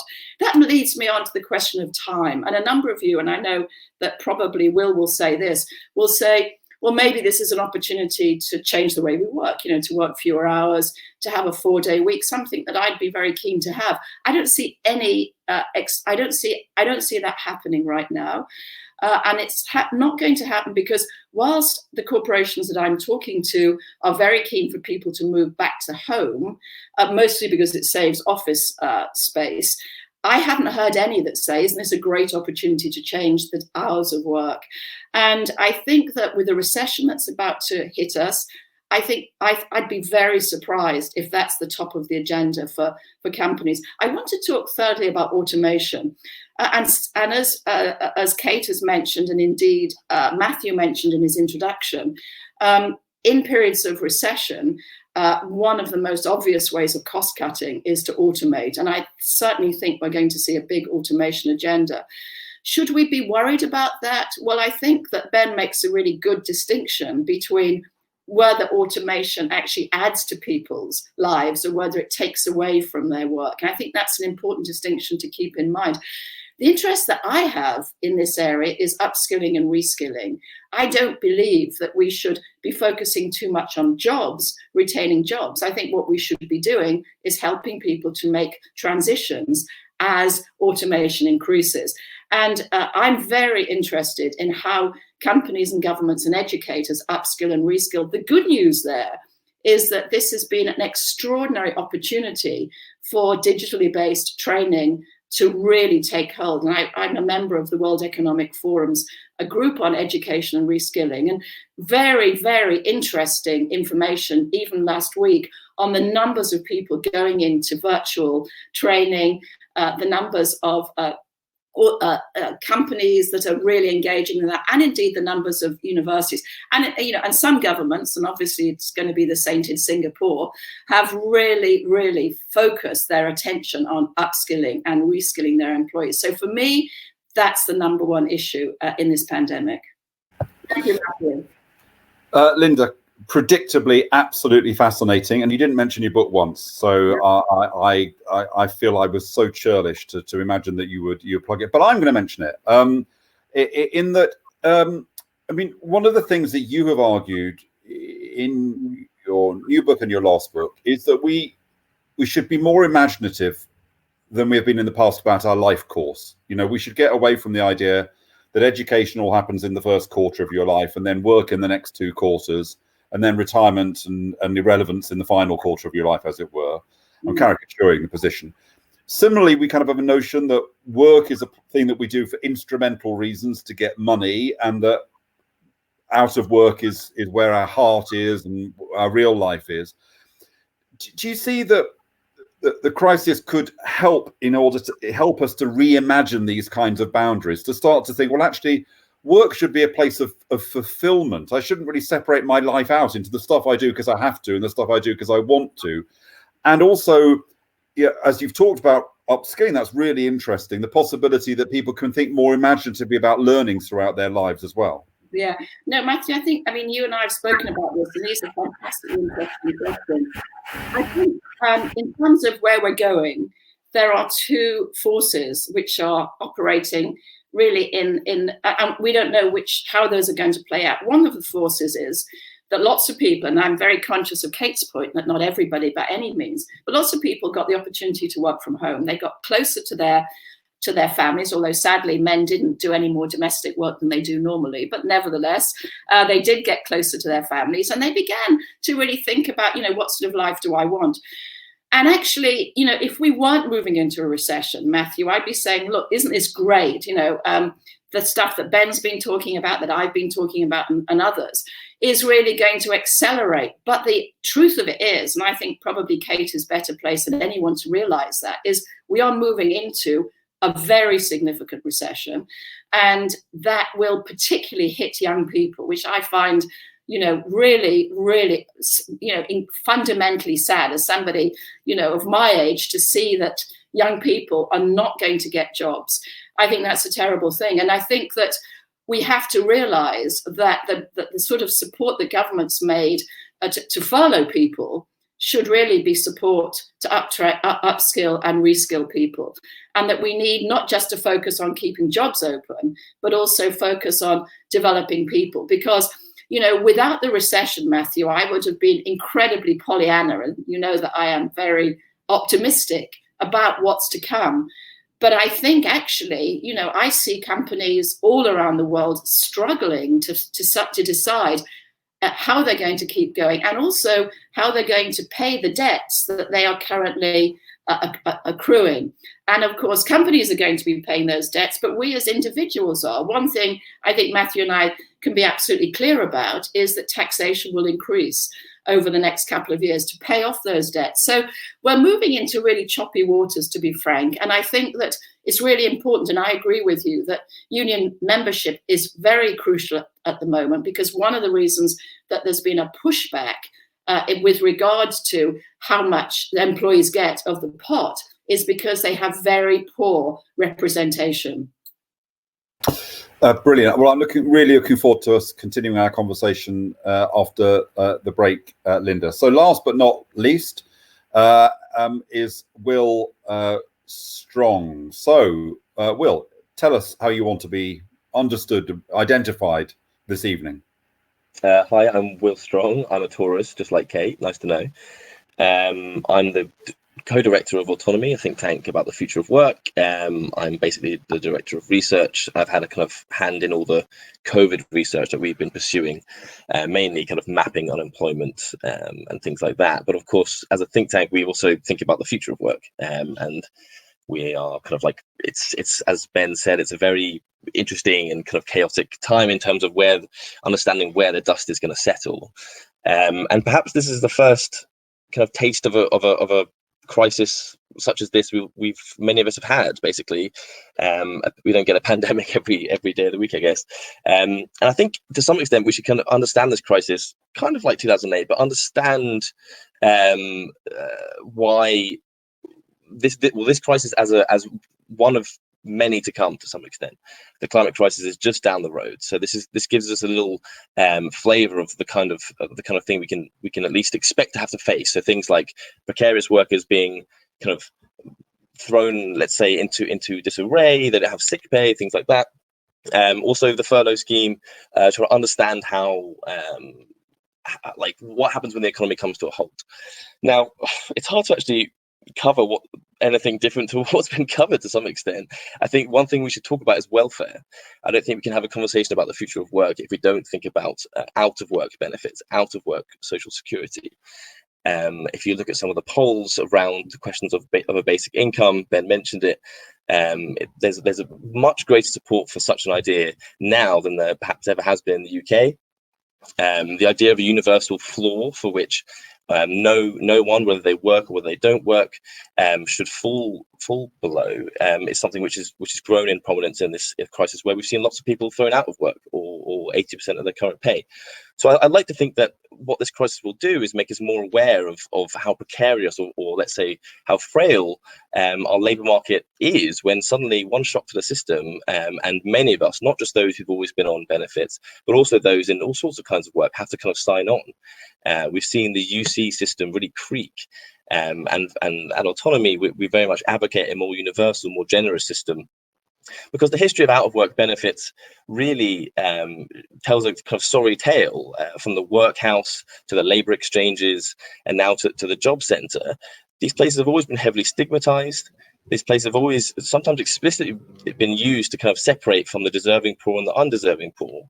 I think ethically, I think now this crisis is kind of giving us more of an impetus to say, well, actually, people don't deserve to be treated as if they're unworthy because they're not able to find work. But actually, sometimes the economy and other things like pandemics actually kind of out of their control will throw people into these situations. So I think that the conversation now around welfare, and I'm really glad this has been on the agenda, is one I think we should have more going forward. And just like Spain and other places, we should be considering these options. I think on the question of flexibility, I think Ben makes a really good point about how flexibility in itself isn't a bad thing. Flexibility, if you say to someone you can choose your hours, on the face of it, that's not so bad. But I think it's important that if flexibility is going to be a part of the normal, let's say, labour market going forward, flexibility has to work for the worker. Now, Ben pointed to some interesting ideas about how to make that flex security. But I think things like having cancelled shifts paid. So if your employer cancels your shift, they should be paid. It's not your fault that it's been cancelled. But also a living wage for all. Things like click work, i.e. Mechanical Turk or Crowdflower, etc. These click workers don't necessarily get paid a living wage. That should be enforced, basically. I mean, I think it's kind of it's a no-brainer that everyone who works should get paid a living wage. So I think flexibility, we shouldn't let this crisis allow for some of the worst excesses of the precarious or gig economy. We should try and reform that economy, not to just destroy flexibility, but to actually make sure that this economy works for workers. So some of the best unions in this area, UVW, IWGB, they've been very active in this crisis, particularly because their workers have been to some extent thrown under the bus by their employers, not providing PPE, etc., etc. And I think actually some of their demands, things like a fair wage and protection, the precarious and gig economy hasn't always been at the best, and it's perhaps been the worst at treating workers in that way. So I think improved flexibility and security and a better welfare system alongside greater worker voice. And I just want to add to what Kate and Ben said about it's really good news that over the last 3 years there's been greater trade union membership. And then the final point, just to add to what everyone said about automation and to some extent working time, automation will only deliver for everyone if there are agreements as to how this technology is deployed in the workplace, and it will only deliver if those negotiations are had with those who represent workers' trade unions. And if we want to have a shorter working week, which I think is an ideal for the 21st century, but for the next 10, 20 years, I think we need to have that conversation. It won't happen naturally. We won't just have a very productive economy with highly automated, and it won't naturally translate. It needs to have unions around the table. And it's if anything a political affair as well. So I'd like to emphasize that it's not just simply the robots are coming, it's all going to be good, it's all going to be bad. It's really about how we use those different technologies, whether it's software bots, whether it's new medical technologies. And I think maybe something spicy to throw into the mix for the Q&A. I'm always slightly suspicious of the skills discourse, just because we've been talking about skills since at least the New Labour era, where it's not really about providing jobs, but providing the opportunity to upskill. We haven't really seen that kind of come to fruition. I think they've had a polarized income labour market. And I think the skills discourse often hides and puts responsibility on workers to just upskill, when actually I think providing jobs and providing good work, which might include shorter working hours, is actually, let's go there rather than just talking about upskilling. Thank you. Well, that was fascinating, Will. I've got a question for you, and then I think we might just have time for me to put a question to all 4 panelists before we break. And I'll ask all the panelists to give kind of 1-paragraph answers to it. But the question for you, Will, is this. There was an interesting moment when Rishi Sunak unveiled the self-employment support package, when he said, we may have to look at the way we tax, the way the national insurance system works. Now, in the review I did for Theresa May, one of the things I argued, although I had to do it kind of sotto voce, because people might remember that Phil Hammond tried to reform the national insurance system for the self-employed, and he got a very bloody nose when he did it, because it was very badly communicated. One of the things I argued was that we need to level the tax that we pay on labour. So at the moment, if I hire, I've got a small garden, by the way, but if I had a big garden, if I hire a self-employed gardener to mow my lawn, I will pay much less tax on that labour, and the gardener will pay slightly less tax than if that gardener was employed by Lambeth Gardening Services, because they'd have to pay employers' national insurance and hire personal national insurance. So do you think that as a quid pro quo for improving the kind of entitlements and support that we give to self-employed people in areas like sickness insurance or pensions or whatever, the quid pro quo is that we probably need to have a flatter playing field when it comes to the tax that we pay on labour that we buy, as it were? And I think it's quite a big question to some extent, because I guess you want to think about the other effects that having that levelling playing field would have on employers, as well as the self-employed themselves. But I wouldn't want to comment necessarily about the ins and outs of what the secondary effects of that would be. And to some extent, I haven't done the research which you have on this, so I guess I'd throw it back to you to think. Okay. Do you think that's an option? Well, look how subversive we're being. We're reversing the order of the Q&A. Look, all I'd say is that if you're a sole trader and on your average earnings, and if you are a employee on average earnings, I think the sole trader pays £3,000 in total. That is to say, if you include the tax paid by people paying for their labour generates £3,000 less per year in revenue for the state than someone who's employed in an organisation. So I do think that if we want to improve entitlements to self-employed people, which I think we should do, we are probably, given that the government's going to be short of money, need to think about where the money comes from. Now,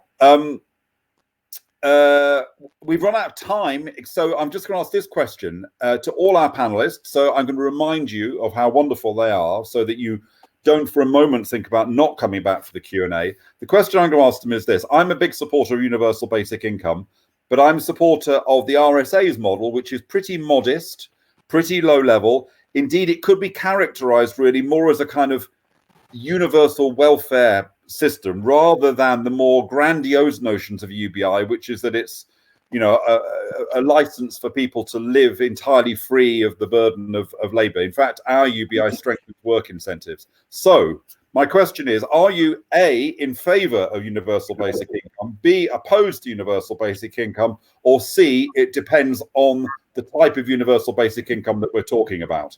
And I'm going to start with UK. A, B, or C? Obviously C, I'm afraid. I think it's really notable. I was looking at the Spanish system the other day. So the Spanish system is means tested and it's wealth tested. And I think you have to be a citizen of Spain. So it is a minimum income guarantee. It is not a universal basic income. So there's lots of ways we could make our current system more universal. You've seen the pretty horrific exclusion of people with uncertain immigration status and no recourse to public funds, which you might have seen the Prime Minister recognising he didn't realise that people couldn't get financial support because of that. So there's a very obvious extension where we could make our current system more universal, but you've got to decide which direction of universality you're going in. So that's where I'd start.